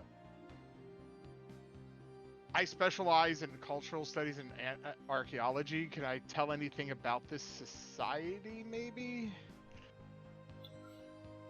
Oh. Like, especially the fact that, you know, there's a high-level tech thing here compared to, like, what we're seeing. Does that add up at all? Okay. Give me insight science, then. If you have your archaeology, anthropology specialty. Yeah, I have archaeology, anthropology, and cultural studies. I'm going to give you just this is a difficulty 1, just to give a general assessment of what you see. Right now. So, You're just giving kind of like a first glance assessment. Yeah. Okay. Kind of like looking around. There is something that stands out automatically. There's a couple of things that stand out here. Even though the statues and stuff are very well worn, the level of expertise in carving is pretty exact here. And the structures are actually, you can tell, looking into, like, you know, like this is a small, like, opening on the cliff face, but it goes into the cliff wall. It's not a natural cave. It has literally, they've carved massive structures into the cliff wall. So they live in very, like, simple lives, but they do carve these massive structures for their entire people. Also, mace is made of metal. There's nothing else metal here that you've seen. At least not off the top of your head. Or maybe weapons are more important to these people? Could be. I'm also interested in how they're carving out these. What is the, like, condition of the weapon? You can take a look at it. Why don't you give me a science insight? Science insight? Yeah, give me a science Difficulty? insight. Difficulty 1 for this one too. Okay. Are you? Okay, you got a momentum. You kind of take a look at it, kind of, you know, again, you as much as you like not to disturb things, again, you're trying to like figure something out here, so you're like at least picking it up for now and taking a look at it, and you will notice something very exact about this, very easily. There is a small control panel in the handle. Okay. With like settings and buttons that are reminiscent of something that you would have on like Phaser. I want to inspect the cooking animal. It looked like it's still... I'm going to assume it's not active anymore. Well, no, it doesn't seem to be doing whatever it would do with the settings. But this is like the buttons you'd see on like something that like it's unusual on the handle of the mace in like an area that like kind of like flips up a little bit. Okay. And otherwise, it is like actually incredibly lightweight too for what you think it would be. It's certainly not like iron or something like that too. The cooking area is actually a relatively simple one. It's like a fire pit where like there's some remains of like wood, and the animal itself was like it looks like it was like on a spit. Yeah. Like so simple like wooden spit over it. Can I determine how it was killed? It's just bones, so I'm going to say not there's very nothing easy. left. No, it's just the skeletal remains. Okay. Usually that's not remained on a spit. It's fallen into the fire, but okay. Well, it looks like, you know, most of it is kind of like hanging off of them, like, you know, probably some of the bones have fallen and stuff like that down through the fire. Yeah. You know, Some cartilage is still keeping it together, I guess. Okay.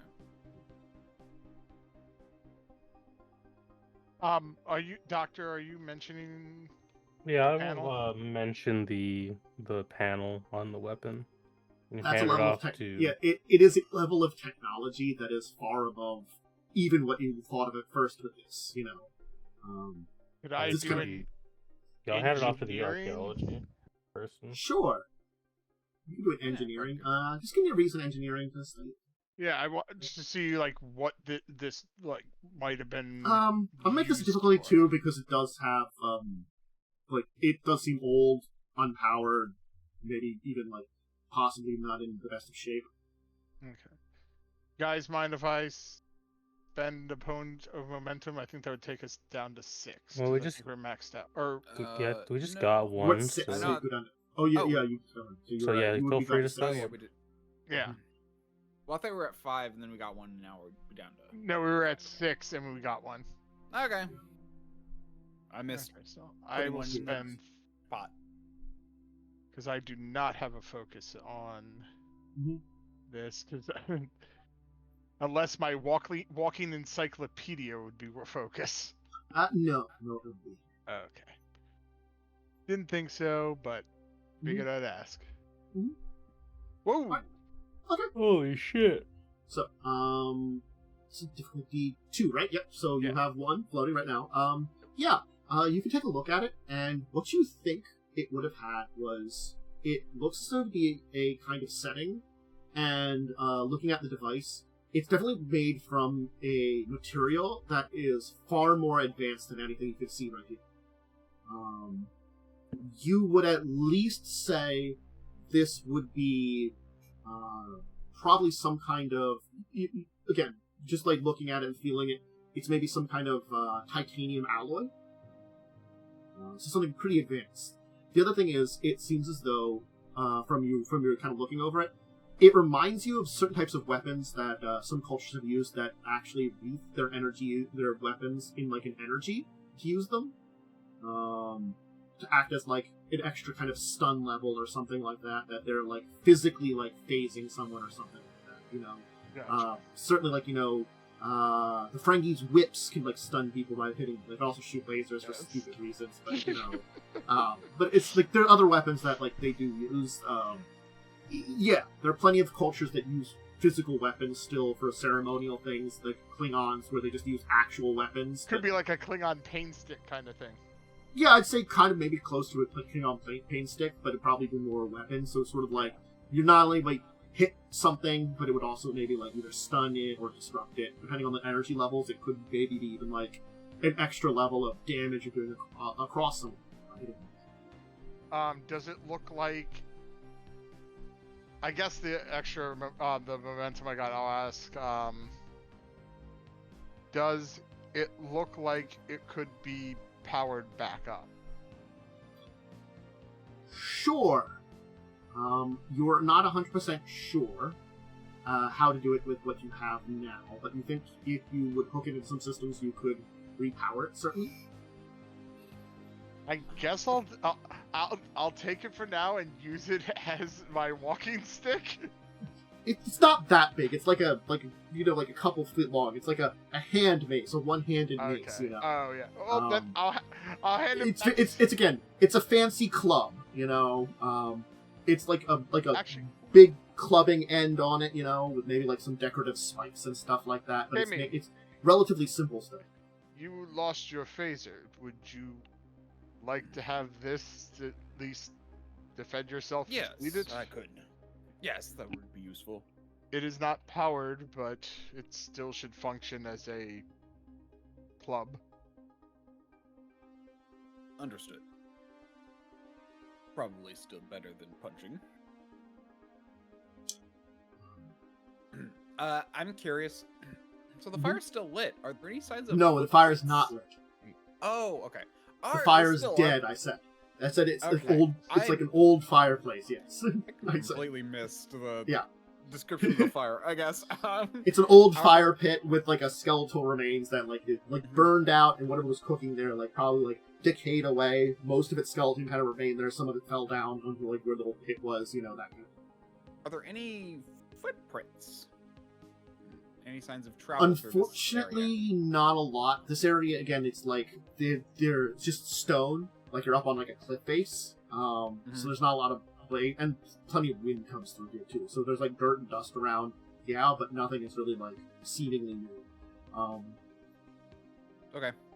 As you're kind of sitting here, though, all of you will notice for a brief second there will be a strange noise in the air, and then all of a sudden it will get dark for just a second, and then it will no longer be dark. Strange. Unsettling. Yes. I'll look up. Does there seem to be anything like in the sky?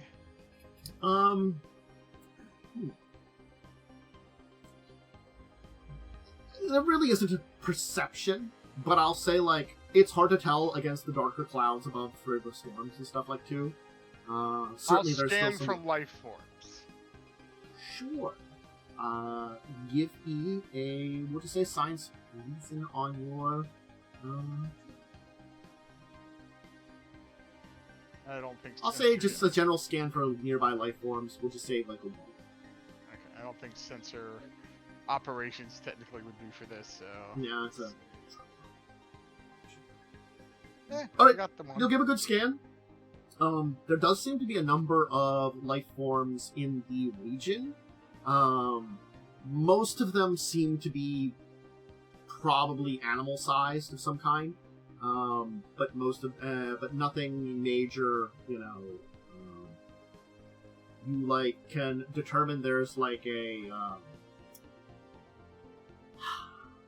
up on a cliff face nearby, like, you'll detect something, you'll notice that, like, there's, like,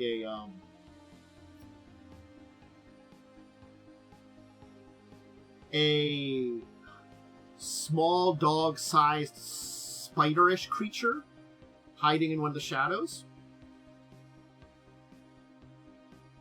Okay, then I will point that out and be like, It's kind of awful "Keep an looking. eye out." I'm not gonna lie, it's kind of awful looking. It's like, you know, it's this big body with, like, kind of legs kind of curled up to itself. It's got, like, you know, like, probably 12 legs instead of, like, the normal 8, and it's kind of got, like you know, it's just, like, kind of, like, it's not making any noise, but you can see, like, it's like, weird mouth kind of quivering a little bit out in the shadows.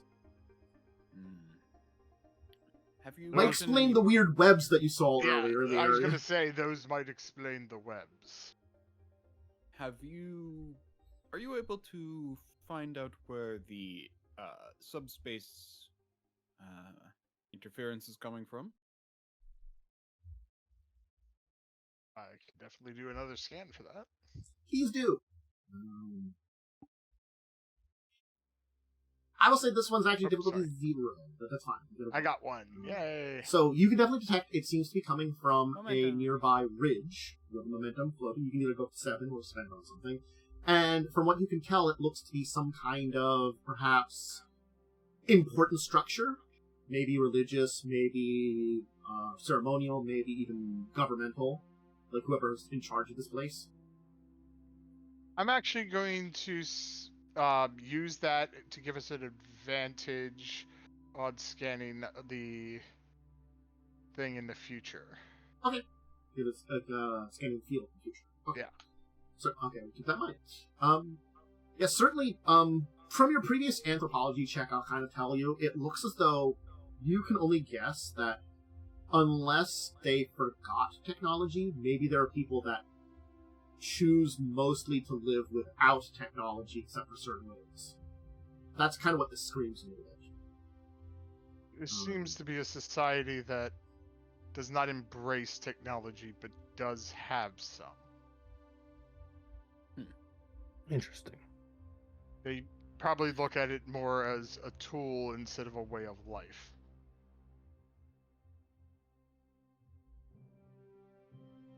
Explain the weapon.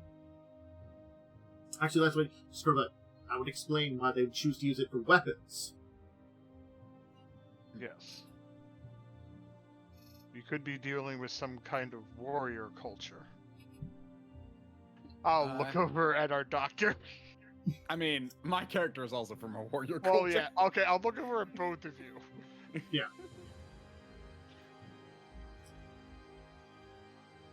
I'm probably sure there are some Klingons that are like... The idea of, like, Klingon survivalist is probably not an unusual one. I'm not gonna lie. Yeah. I mean, they prefer to use, you know, melee weapons instead of phasers. Yep. And they, Or- like... disruptors. Disruptors, yeah. And they also, like, prefer to use live creatures on their starships, even though, you know... For food, yeah. For food, rather than replicators, if they can get away with it. Yeah. Well, you never replicate it. Gah. Yeah, it's just not the same. That's worms. They're easy to transport, unlike, you know, like some things that they try to bring along. Goddamn. Anyway. Alright. You can make your way to the temple structure. While we're walking, can I try and get this thing to work? As I said, it seems to be deep powered. You would need some kind of power source to get it working that you don't really have. Okay. Probably I was wondering if there's like, if it was like just dead, or I didn't realize it was like, okay, no, there's just no power source. Okay. Maybe it was like left on, or like, you know, just age. It's completely drained, at least. Yeah, it's completely drained. Yeah. As far as you know. It's still a really nice mace made of like space age metal. So I mean, like, Doctor, before we I still spend the walk tinkering. Before we actually walk up there, can you do something a little bit more about my ankle to make I can the take a walk look at easier? it. I will take another look at the ankle and see if I can make it better. Okay. I can carry you if you want. Well, I just figured since we're in a more secure spot, it might be a better place to... I want to point out, because then they're like, if I'm not mistaken, like 10 feet tall. Pretty big. Yeah. No, not 10. Like 8. Okay, if you want to make another, if you want to sit down and like spend like a little bit of time on it, just like a reason medicine, just you know, natural difficulty. You did a pretty good job before, so probably just difficulty 1, no major complications or anything. Okay, I'm gonna assume a focus counts because I have medicine focuses. Okay. You can break out some tools, work and fix it up there. Okay, I have emergency medicine. I have great bedside manners. I mean, I'll definitely say emergency medicine. Probably great bedside manners. Okay, so you have a floating one. I think you're max. I think we are max. No, we have because I spent the one that I could have had. Oh yeah. You spent on an advantage. So you are at so 6. We could be max 7 now. if you want. Otherwise, we'll just max out. Yeah. You will fix up the ankle.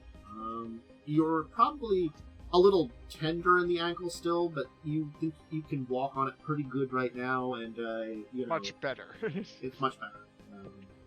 If need be, it won't be a problem. Right. Thank you. Right. So we can head for the major structure. There are these massive, like, statues that appear to be of a little different than the statues you saw before. All the statues before are kind of vaguely humanoid in shape, but they certainly have been worn down to the elements. These statues here seem to be made of much like darker stone, and seem to have maintained more of their shape.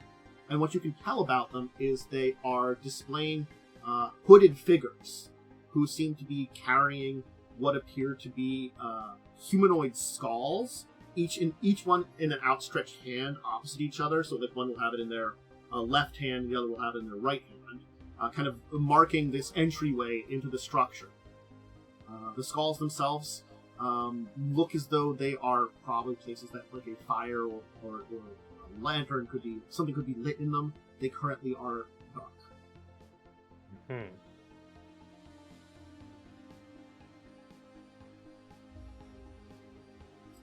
There is a large set of stone doors in front of you. It seems blocked with it. This is the first structure that actually you've seen that does not have... You've seen doors before on some of these structures, but most of them have been open, not closed up.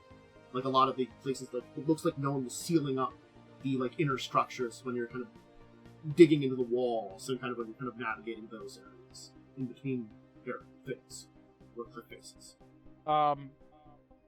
Also, let me know when we go into a new scene, because I have a special ability that triggers we're going into a new scene. Probably when you go inside would be considered a new scene, I would say. Like, your outside journey is the one scene, so this would be the second scene. Like, you know, we had, like, shuttlecraft would have once seen. This is scene 2, and that's scene 2, and this is scene 3 coming up here inside the temple. Okay, because I have quick survey, which I could spend a momentum to ask a question at the beginning of a new scene. Okay. Right. I guess you're pushing the doors open. Your max momentum. I'm not gonna do roll. It's like a difficulty 0. They move. It's just 10 fitness. I'm very buff. Yeah. I have 9. Yeah. So you've got enough fit people between you to push the doors open. So inside reveals a kind of area that's very interesting, as it has a ceiling, but it looks as though these kind of areas where it's kind of filled with shaft and weaved with wood and sticks and stuff from some of those kind of spiked trees to kind of create this kind of almost natural roof that lets light in, as if they're not worried about actual rain. There's also these strange wooden massive structures made of wood that seem to hang down from the ceiling that look as though they're massive weaved orbs of twigs and wood that seem to kind of be filling this first room that you kind of enter into. Mm-hmm. They're pretty big too. They're maybe 4 feet across, big, and they're hanging down from the ceiling, and probably dozens of them that are these big wooden structures. So you said this is the start of a new scene, right? Yeah, I saw this as a new scene inside. It was the entryway to the temple. So I have my ability Quick Survey. I can, at the start of a scene, I can immediately ask a question as if I had spent a momentum. Okay. What question would you ask then here? Okay, I'll give. This does go farther on. There's looks like a large entry walkway almost. It's got some columns, these hanging structures from the ceiling, which hang down fairly far. They're maybe about 10 feet from the ground, in a vaulted 20-25 foot ceiling. They aren't all at the same exact height, but they're pretty close to each other. These strange weaved balls. They're probably not natural. Just I'm just gonna say that very easily because it looks as though a vine structure that would be this weird ball. It's kind of weird. It's fairly symmetrically spherical. These weaved things. Interesting. My initial question then would be: does it look like anyone has been in this place recently, or does it look like it's been abandoned for a while? Everything here looks very abandoned. This place looks very dead. You're not sure how long. Yeah, I mean, I can only use my physical senses to... Everything here is definitely open to the elements, the way it was built, And these places, some of that elemental, wear down could have been while people were still here. But, yes, the skeletal remains of the creature?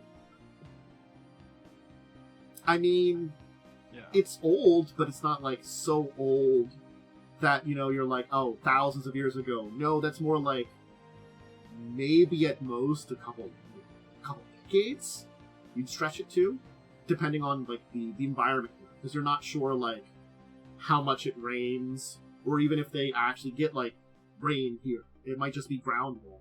There's clouds, but you're not sure how they, if they, this might not be a region that does get, rain the same way. Right. There's so many questions about the environment you still have. Okay. I want to scan the balls and see if I can determine if there's any purpose that's sure. obvious for them. Give me a science insight, I will tell you, and it'll be difficulty 1 to scan a ball. Not too difficult. So where are the balls again? Hanging from the ceiling. The ceiling's vaults up to be maybe 25 foot tall, and there's a couple there's dozens of these hanging down on this entry hall. At the hall, if you remove the balls, is very planned out. It's got some columns to support it's kind of roof in here, and it goes down for a while before it goes into another chamber. These balls have been hung at fairly consistent heights, but not 100% consistent, and also they're not exactly the same kind of thing. So it's people have they probably have been added at different times, maybe, I guess. Okay. there's a purpose behind them. All right, you'll kind of give a scan, and you will detect organic remains in the center of the ball.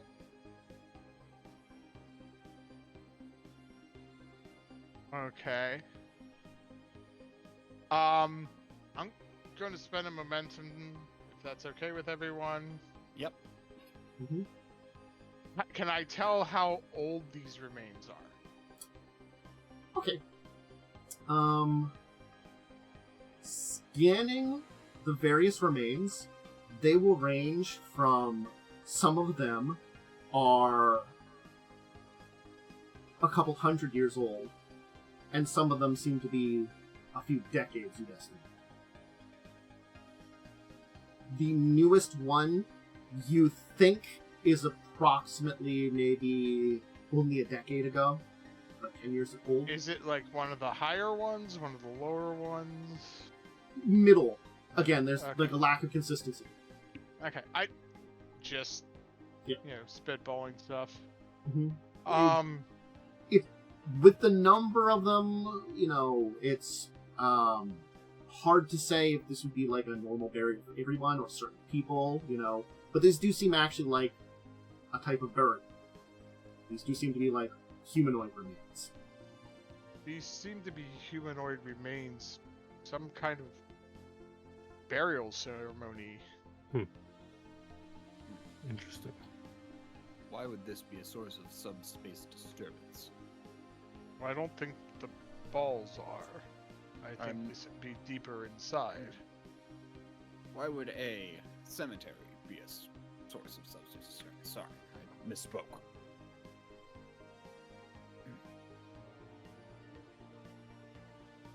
If these are for important people, maybe they're ones who are caretakers of whatever this is. Well, only one way to find out, I guess. Okay. Agreed. Good. I guess heading further down. You can head through the colonnade to a secondary chamber. Like the room will kind of go into a smaller, walkway. I'm actually entryway. curious. Have we had the ability to contact the ship? I'm going to say, since they said to keep in contact, you have. There is some Okay. interference, but not enough you can't communicate. Yeah, okay. I would have been like, oh, we found You've some... probably kept them on Well, regular update.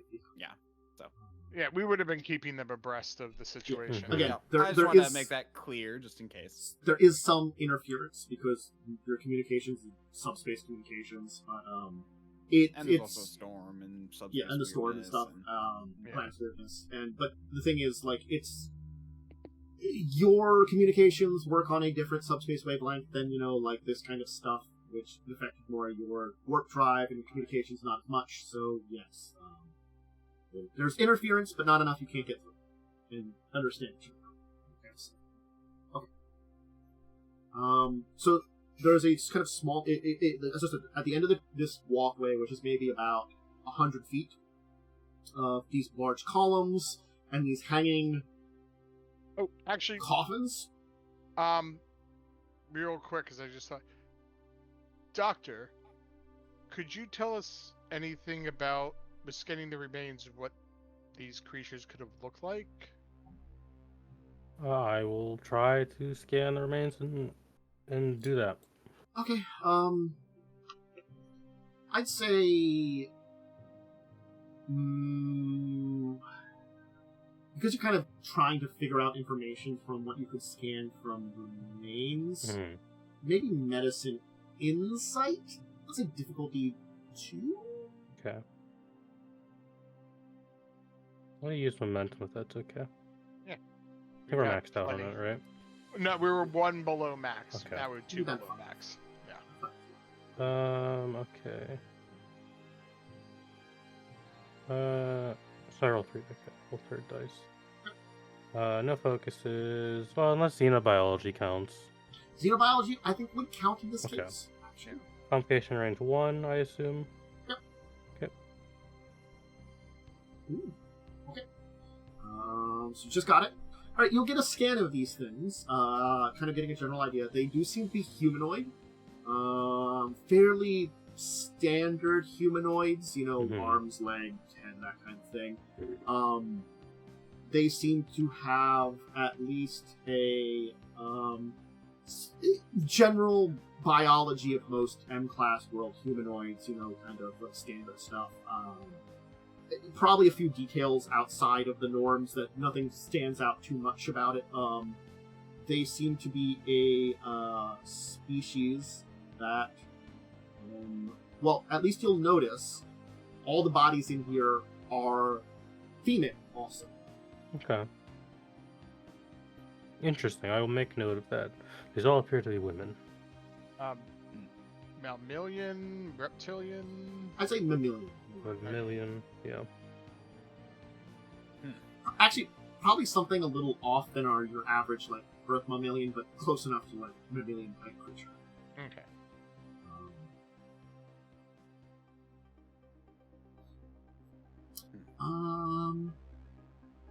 Yeah. Okay.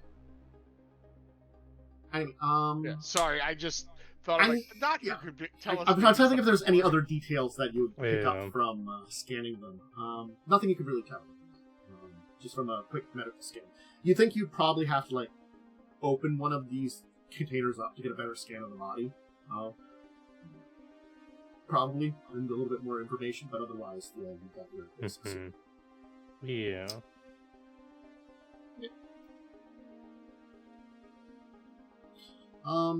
Anyway, you can continue on and head to the end of the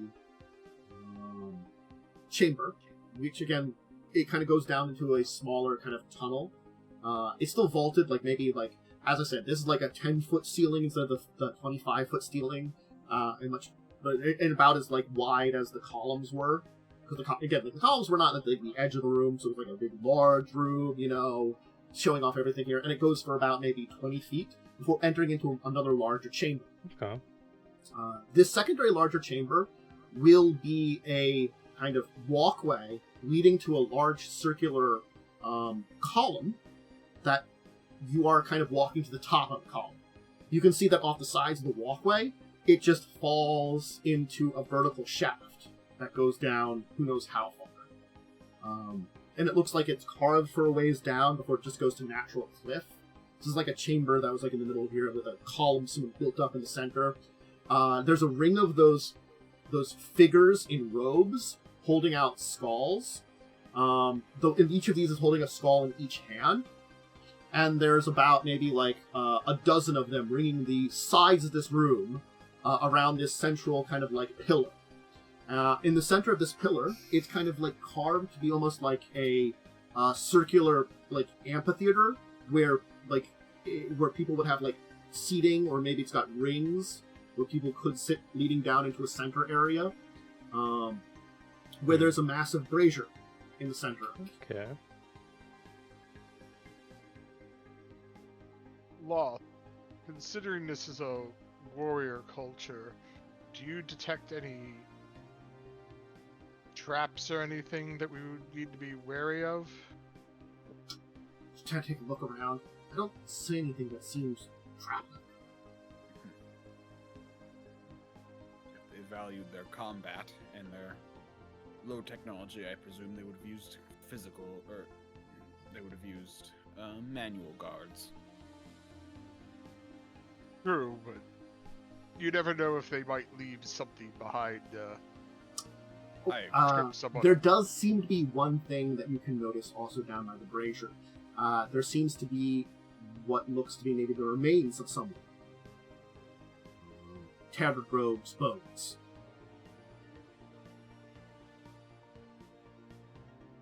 Interesting. Doctor?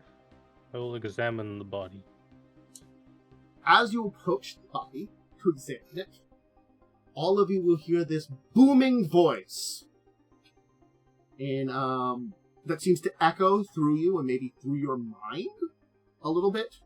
And it will say, "Who disturbs us? Who would dare set foot in our sacredest of places?" Can I determine where that's coming from? You can try. Insight, security, we'll say. Ooh, not a great roll for me. Okay. Difficulty, 3? It's hard to tell. It's very booming and accurate. Mind if I spend a momentum? No, that's fine. Okay. We'll be at 4.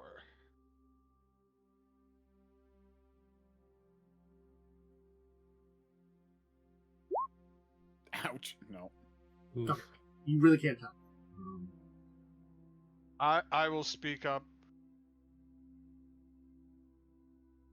We are here because there's a subspace interference we detected. It is affecting our ship. We mean no harm to trespass. Yet you have trespassed. We are You just... deserve the slumber of my brothers and sisters by your presence.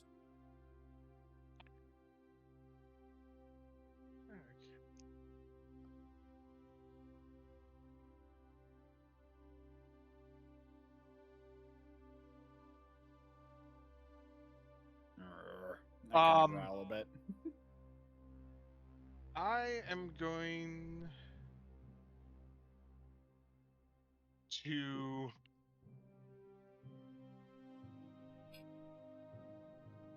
say, is there anything we can do or offer to make up for our indiscretion?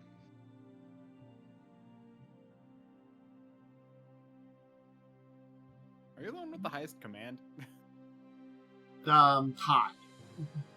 Okay. I do have I have a very high presence though of 11, and I have a thing that cultural flexibility. When interacting with members of a culture that we don't know, if there's any roles, I can reduce the difficulty by 1.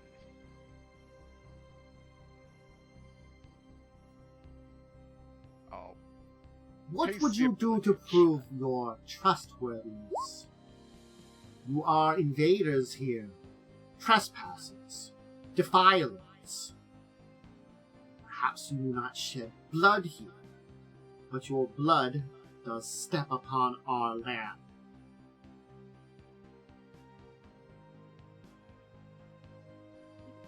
What would you ask of us to atone?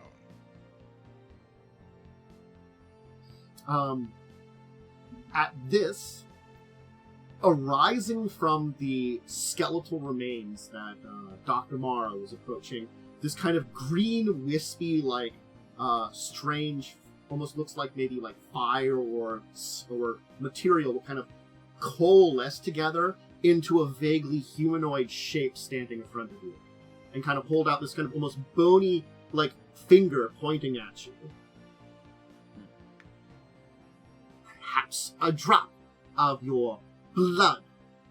You can tell now that this thing is actually, like, there is a vocal part of it, but it's really, like, telepathically speaking into your mind.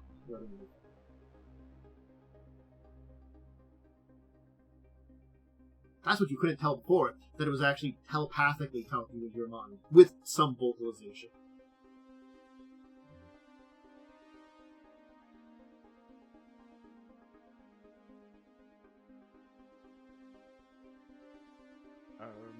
Question, Doctor.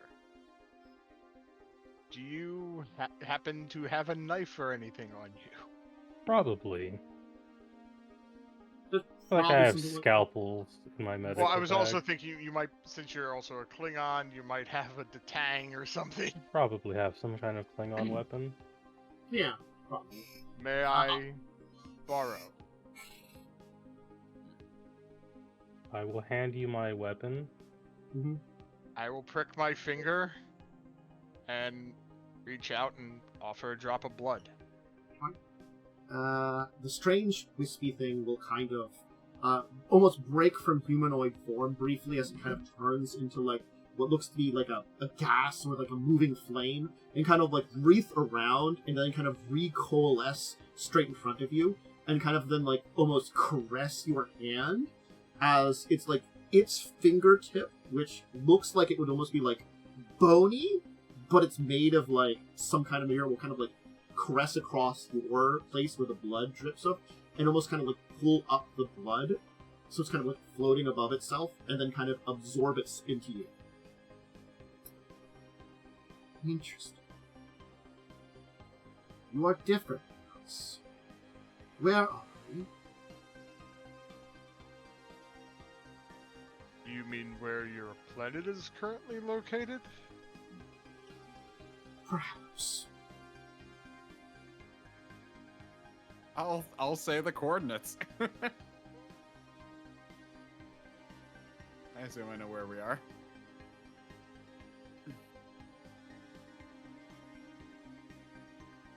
And also located in a nebula.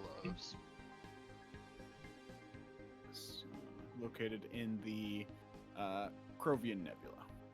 Thank you. Perhaps. Those words mean nothing to me.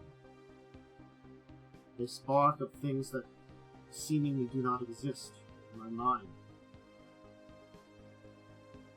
And perhaps my ascension has made me forget this. According to our records, these planets and asteroid field around them were not here the last time our ships have come by here. We're not sure where this all came from.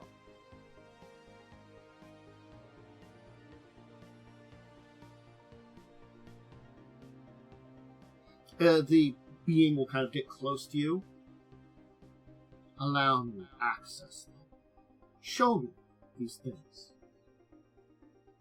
Let me understand what you see, and perhaps my own clouded mind will become more clear.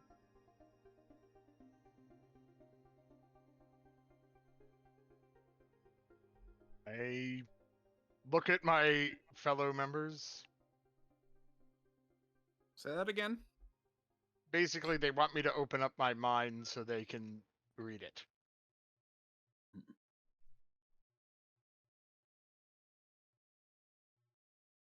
I shrug.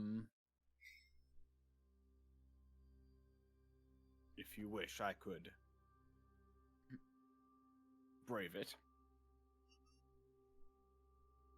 I think I can handle this. I just want to make sure we're in agreement before I do so.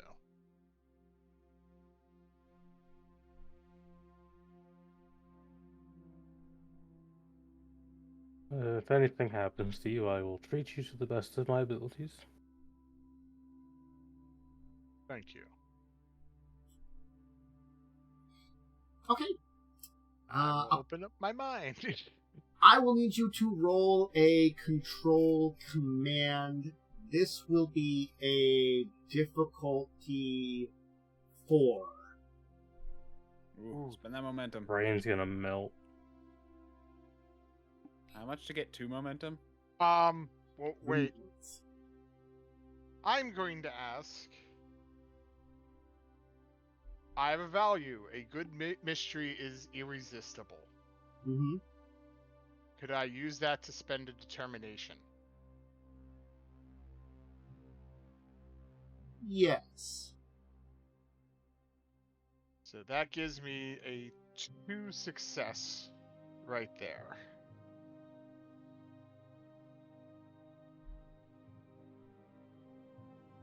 Okay. And then I could buy an extra die with with 1 momentum, giving me 3 dice. Yeah. With cultural studies, or any of my things like that? Cultural studies I don't think would apply here. This is a, Or walking encyclopedia? I don't think that would help you Okay. either. Just checking. Yeah. Okay, well I got 2 successes. Hopefully on 3 dice I can get 2 more. Yep. No. Nice. Okay. Ouch. Brain melty. Okay. 15, 19, 16, the worst. Let me think. Let me think Yeah. about how. Well, So I don't exactly have a high command or a super great control. Like presence, I could have gotten. I would have been better for that. the thing will kind of rush over you and enter into your physical form. I'll tell you what happens to you in a second, but it will kind of like start. You'll see Vattan kind of move around for a second, and then the voice that you've been hearing will come out of it. Fascinating body this one is. Just for a minute or two. I sense its memories. I feel its pain. It has suffered like I have. I remember it all. The great purge we felt. They too. This one's culture too was purged. So much death. A fearsome purge. Not unlike our own. They have suffered too. But I also see this realm is not our own. You there, warrior. Or are you both not warriors? The doctor, Me? the medicine Oh. man. Mm-hmm. Are you not aware of worlds within worlds? Has your people dealt with that before? Yes, no. A memory. It has. Exists. We are the same. I will explain in a moment, but allow me to return your command. What you will feel, Vattan, is sadness. You will not be able to pick up a lot from this being, but you will know it is the last of its kind, at least in its mind. That is what you will be able to read from, basically, that. The check was to see how well you could read it, basically. Right. And you still get 2 successes, so you do check up on some things. You will sense that its people were lost, and you will pick up that this being basically found a way to change itself to evolve itself into an energy being from its physical form upon its death.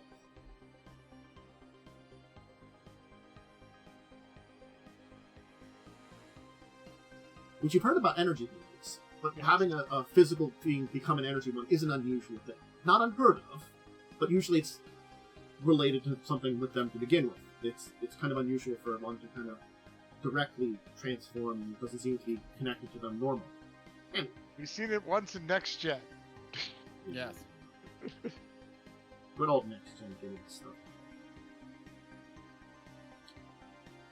The being will leave Vattan again, and then kind of emerge from it. And I kind do of feel like energy beings have been a thing, but just yeah. Oh, yeah. The transformation is only once. Yeah. well, Right, you know, energy beings have been plenty. and energy beings have taken physical form and then returned to energy beings. But this is a being that was born probably physical, existed as it, and upon Yeah. death, either through the result of the death or part of it or something, found a way to evolve or change into an energy. Yeah. Voyager once too. Mm-hmm. Okay.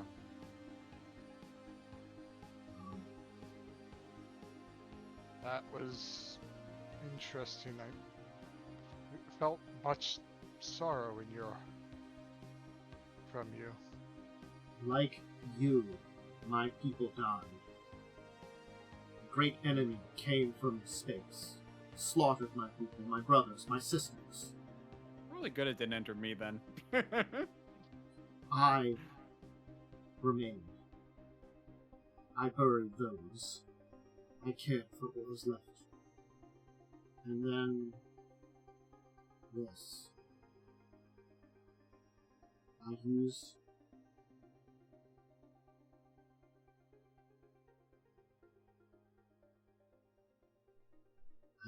the old spell.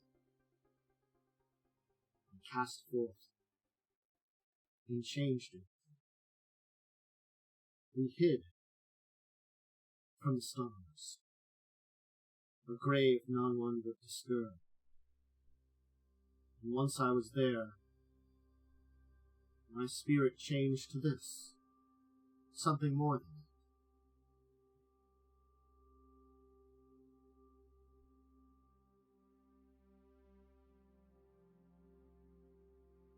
that. This spell you speak of, could this be what our ship is detecting that could be interfering with us?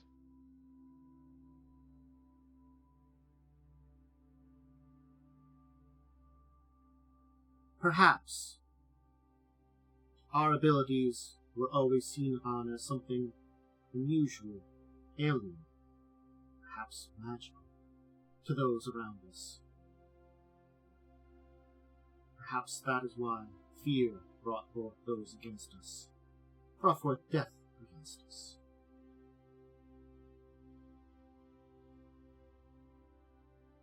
But it takes more than just that. Yes. Everybody keeps asking the same question. What's that? More than just that is where you left off. More than just that. Your embrace of science, of manners, is not completely anathema to things that we know and do. There's a science to our actions and our manipulations of energy. It is why I could ascend to a being of energy.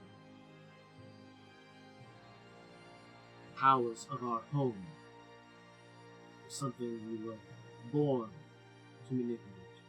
My sisters and I gained our strength. Our brothers could not harness them. They served us and protected us, like warriors. Still, the old focuses they weakened are hiding in worlds beyond worlds, in space beyond space. Broke. We came here.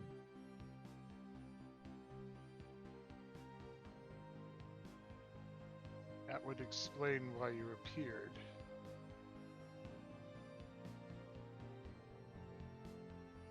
We believe that there is a device located here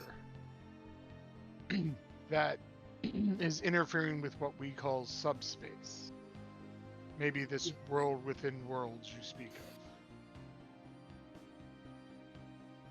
of. It is interfering with our capability of travel. That is what brought us here. She's gonna, turn towards the brazier and raise both of her hands up as, you will see, glowing green, what look to be runes kind of will appear in the various flooring of the area, in these rings of this kind of amphitheater, as then the brazier will kind of, spin and rise up into this kind of, central pillar, where there seems to be strange... it seems to be something that matches with stuff you don't understand, but also there is a level of technology to what she has caused to rise out of the ground. It is a device of some kind. It is mixed in with some things that are very outside your purview. Yes. I can sense there's a disturbance here. In the spell. In the science of your people. That side of things. Our energy remains. The planet's energy remains. But also, we are not meant for here. Perhaps our graveyard should return home. It is inspiring. Perhaps I should. You too moved on at your people's lips. Yes. We may have disbanded, but our people still thrive. While we here are all dead, there may be others of my blood in our galaxy. I could maybe find it. Perhaps this world could have life once more, and not just be a goal. Please, help me fix this. Gladly. Alright, it is a weird alien device that seems to be malfunctioning. I'm gonna tell you here, on your, it's gonna be, right now, I'm reducing the difficulty because of some other stuff you did. It's difficulty 3, complication 3. It was gonna be difficulty 4, but you did save something earlier, which helps. Also, And it's gonna be... we have advantage on scanning this. I'm saying with the scanning, Okay. I reduced the difficulty by Okay. 1 because you understand it. the energy fields. Got it. It's Okay. a reason engineering to fix this thing. Someone could help me. Who's the Okay, best that- engineer here? I have a 4 I- engineering. Okay. Okay. The total roll, because it's reason engineering, I would have a 12. I would also have a 12. I have a 9 reason for engineering. Yeah. I have Does the engineering kit give us any? Wait, nine reason for engineering? Yeah. I didn't make the That'd be 13. Oh, I'm sorry. 13. I Sorry. did not make the complication more difficult Okay. because you have the kit. Okay. just Because this making is I'm just incredibly trying to- alien yeah. and basically combines what I would call very much so like psychic tech with like physical tech kind of things, you know. Would my yeah. improvisation, Which for probably like, engineering- a Vulcan who specialized in like, telepathy and psychic abilities might kind of know this, or some of the other species that develop, mind powers, might go along this line. But even then, they probably don't share a lot of this kind of stuff because no one really needs to know if they can't use it, and this is like to the extreme. Would my What was your question? improvisation for engineering be a focus? You know what? Sure. Sure. Improvisation sounds like a great idea. So I will help you then. So I'll roll 1 dice and you'll roll the 2. Go ahead and spend all our momentum. We're getting pretty close to the end. I'll have think- another roll after this, so I don't go think- crazy. Well, I think we could really only spend 1 to get an extra die because. Well, or you can spend 3 to get an extra 2. Oh, is it 1 and then 3 2? and then We only have 3 6. right now. but you can spend all 3. You get 2 extra dice. Oh yeah. Yeah. Okay. Might we be another could do roll that after. There might too. be another roll after this, though. Yeah. And you said the difficulty's 3? Yes, because things you've set up ahead of time. And Yeah, the so complication you need to range get 2 was 3 successes as well. and I need to get Yes. 1 success. Well, Or the you thing need to is- get 3 successes and I need to get none. The other thing, though, to consider is, do you have any values that would be useful for this? No, I don't think, because I have, I will become the best Kzinti pilot with agility, not strength. Does one succeed? Always move forward, never look back, and push me too far. And this will be my least ugly side, are my values. Okay. I was just making sure, because if you had something that would give you, I might let you take the lead just to get the. Yeah, I get the idea, but yeah, no, sadly, I've been thinking. Honestly, if this planet's like gonna collapse and we're gonna need to escape, I'll probably use my determination to get us off this place. But Okay, so that will give me 4 dice if we spend all the momentum. yeah, which is dangerous, but yeah. And you will have, and your assistant, I so will you get to help. run die. So we get a total of 5 dice that we have to get 3 3 on. successes on. That's Which I not think is bad. fair. Yeah, and I have Yeah, a focus. for the main point of the plot, that works. Yeah. Okay, you said it was Well, I got 1 to help. engineering reason. Let me do. Yep. Two. I got 1 to help, so you have only have to I get need 2. 2. Yeah. Woo! Ooh. Does that get us 2 momentum back? It would get you 2 momentum, but you could also spend them on some things. Yeah. So we have 2 so- floating. So you've got 2 floating. So, again, this device is very alien to you. What you think this is to a degree is it seems to be a device made to, in a way, amplify both a natural, what you can guess is like maybe like energy or radiation that seems to come from the planet, and connect that with the general psychic abilities of these people, you know. So it's kind of like a focus, like a massive focus that connects the overall energy of a planet, which is pretty crazy device, you know. It's certainly something that requires a situation that probably doesn't occur very often. You know, people with a psychic ability and a connection to a natural energy source on a planet that kind of is in tune with that psychic energy.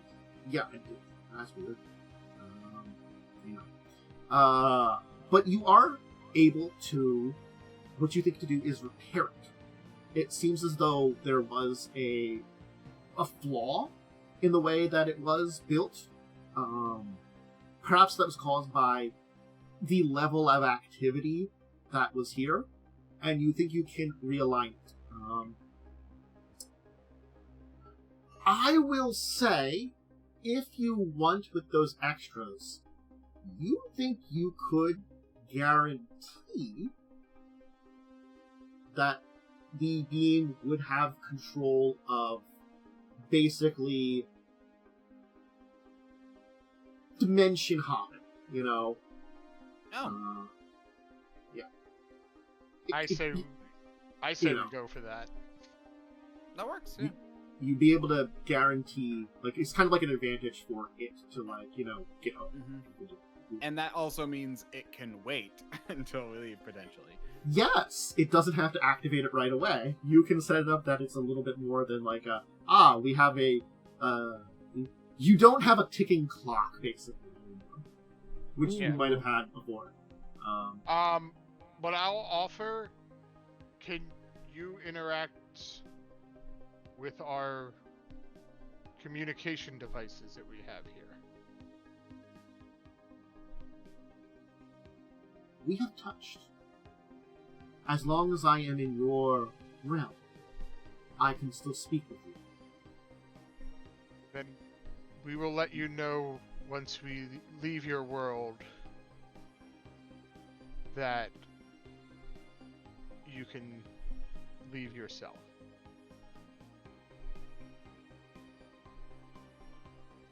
Agreed?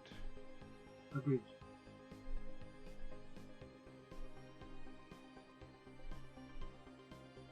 I'm glad we were able to help you, and I hope you do find others of your race still surviving. At least I may find peace. Something that running would not. Agreed. I wish you safe travels. Into you. Traveler from another.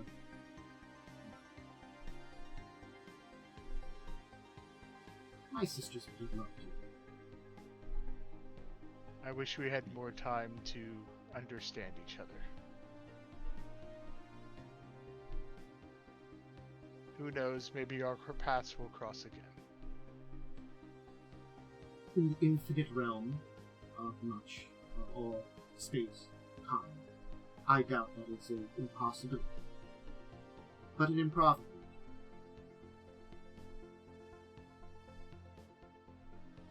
Agreed. I'll look at you guys and go, is there anything else we need to do here? Don't believe so. No, I don't think so. Once you leave the planet, I will have us leave. Your ship has defensive shields, yes? Yes. Correct. We're not sure how effective they are at the moment, though. If you use them, they should keep the leaving at bay. Then you may return to your journey. No. I will give you one final gift. Perhaps if you ever wish for vengeance against those that harm you. For I know if I had the opportunity, I would take it. Your hand. I'll gladly reach out. She's going to, like, with her bony, kind of almost burnt hand, kind of, like, draw something that will kind of, like, glow as she draws it and then disappear. A spell, you will. If that's what you would understand it as. That I give you. Maybe you will seize it. Maybe you will not. But the opportunity will be there. A little piece of me left with you. Maybe perhaps it will learn more of this and bring it back. And maybe that connection will remain between us. Thank you.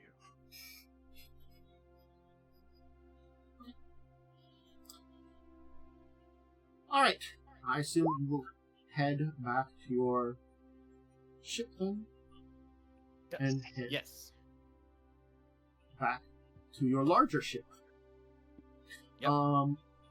Certainly by the time you get back to your shuttlecraft, the storm isn't gone, but it will have died down greatly and make it much easier to head back to the Zephyr.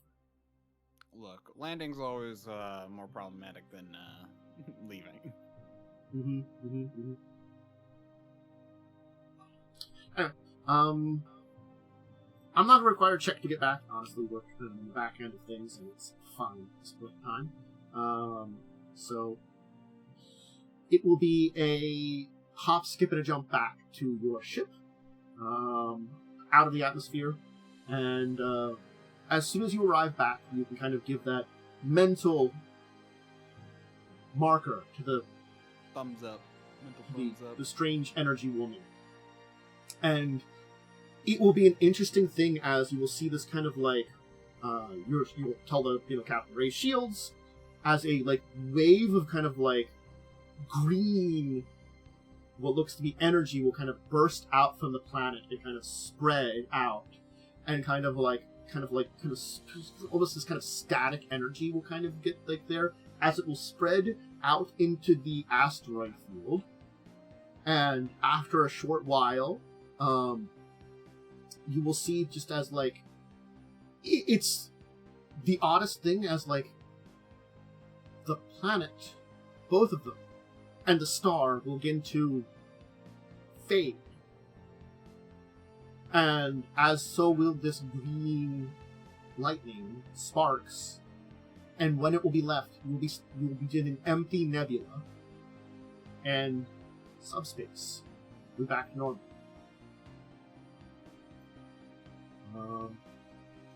Certainly, back in the bacteria, your other person's looking after for a while, and it will return to its normal, growth rate.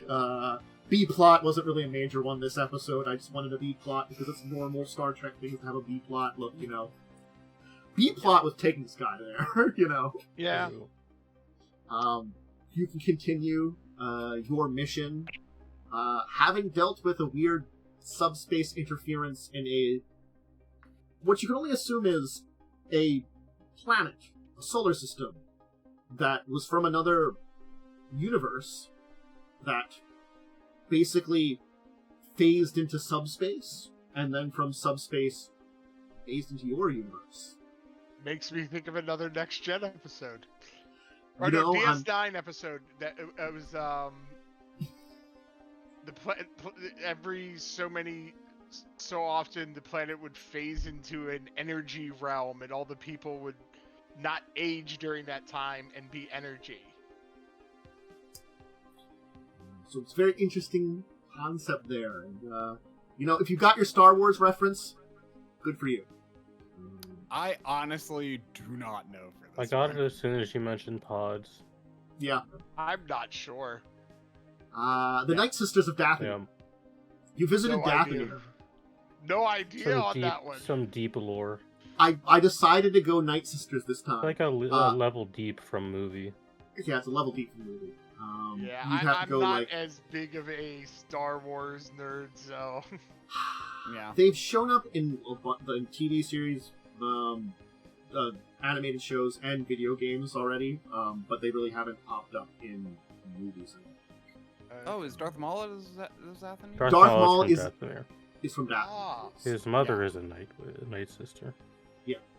So, the Night Sisters, and they basically, again, it was the Night Sisters basically ruled the society, and then they had the males be warriors under them. So, Darth Maul was the warrior caste. But yeah. Yeah, it was explored a bit more in there's a bit of it in the Clone Wars. Clone Wars, Rebels did a bunch of it. Then it does show up in Jedi Survivor, the Fallen Order one, the video game. And they just did some stuff related to Night Sisters in the Ahsoka series in live action. Yeah. That's the first time they've been live action stuff. So they've showed up in places, so I felt like that was a good one to call on. It was still a deep cut, though. I'm not gonna lie about that. Yeah, I was actually occasionally like Googling, trying to figure out like, oh, maybe it's this, and I looked, and I'm like, nope. No, I try to go with my information on Dathomir as much as I can. It's a terrible place to live. I'm not gonna lie. Oh, apparently it's where Rancors are from. Yes. Yes, Ooh. that's the swamp sections of it. It's either like horrible mountains and deserty areas, or deadly swamps filled with Rancors. Pretty terrible. You've had a big bat monster in. That's what actually shadowed above you. I had a bat Fallen monster Order. fly over Just a you. big bat boy. Yeah, it's like a giant death. It's like a giant bat monster, giant spiders and lizards and other horrible things. Look, it's not a pleasant place. Well, Chmeee ended up getting a souvenir. Yes. Mm-hmm. You got a like Dathomirian warrior's mace. The laser mace. It's a laser mace. It glows green. Look, I only remember those from the video game, but they fight some Dathomirans, so they got laser maces. I really like the laser bow that they have. They do have a laser bow too. That was kind of neat. And they do actually live like this too. If you visit their places, they like live very tribally, but then have like laser weapons and stuff, and you're like, why are you people like this, Dathomir? Some people, some societies look at technology as a tool, not as an everyday use. Yeah, it's true. I looked up laser mace, and while I did get some things that were the laser mace, I also got Mace Windu with a lightsaber. That is a laser mace.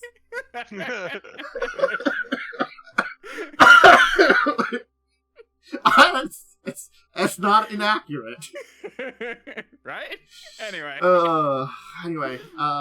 Yeah, you'll be able to, deliver a Klingon to Symposium who, may develop something horrible or great in the future, who knows.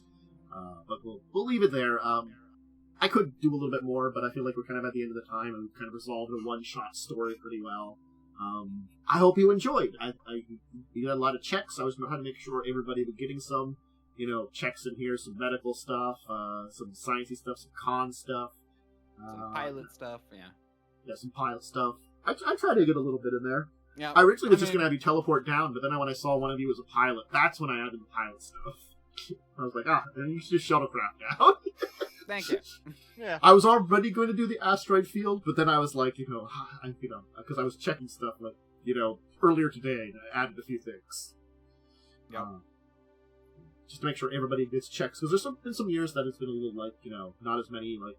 Yeah, some people end up being a little... I'm sorry, yeah. like, in a Star Trek thing, science shows up so much, goddamn. Science is like one of those ones that you look at, you're like, yeah, it's a fucking science show. Of course, science is going to show up 95%. Yeah, I put like more into engineering, so like I figured that can show up a lot too. I feel like engineering and science. I gave some opportunities. Science and engineering are the top two, like normally like the top two that come up. The only things I didn't try to like aim for you guys to have was a command or con checks or command or security checks, really, because like some of you had security and there were some options for it. I had some ideas. If you did some things more security related, I would have had them happen. But like the command one, none of you has more than a 2, so I'm like, I'm not doing anything with that most of the time. Yeah, I mean, I have a high presence, which makes up for my low command, but... Mm-hmm. Hey, why don't we give some shout-outs and end for today. It was nice. We're about on the 3-hour mark. I got where I wanted to in the story this time. Look, I'm getting better at these one-shots, I think. You know? And I feel like I didn't push things too much along, which is what I felt good about. So, Yeah, I hope you no, guys I think you did a good job pacing without making it too railroaded, which I think is a very nice balance. I mean, look, you know, You I'm have getting to better railroad at one-shots. a little bit because it's a one shot. But... Yes. Anyway, we'll give some shout-outs, and then we'll end for the day. Joe, do you have anything particular to shout out? See everyone Wednesday for Crimson Queen. Oh, that's a good one. Worm, since you're the middle of the totem pole. I'm Diamondwyrm. You can find me on twitch.tv/Diamondwyrm or at Diamondwyrm on Twitter. I will be on my channel tomorrow at 10:30 a.m. PDT. And, Momo, anything to shout out to? I shout out my bed because I'm going to sleep after this. Yeah, I know. I'll probably do that soon. Anyway, myself, Parents and Average Gohrn, I do a bunch of tabletop stuff on this channel. I usually shout out the schedule and everything else, so we'll be able to check those things out. Bunch of streams, all the stuff goes up on YouTube. Make sure to check those out. I think the big things are just Crimson Queen, Wednesdays, 9 p.m. Check that out. And discussing tabletop, usually on Saturdays at 6. Big shows. Check those out. Have fun. Discord, Twitter.com for social media info. Okay, everybody. May the 4th be with you. And Star Trek, this case. But also, like, if you want some Star Wars. As we got, like, 2 minutes left for us on the East Coast to enjoy Star Wars Day. But until next year, where we'll do yet another one of these, because I love doing them. May the 4th be with both Star Wars and Star Trek. And all of you out there, have a great day, and, you know, engage, and also may the Force be with you. Bye! Bye.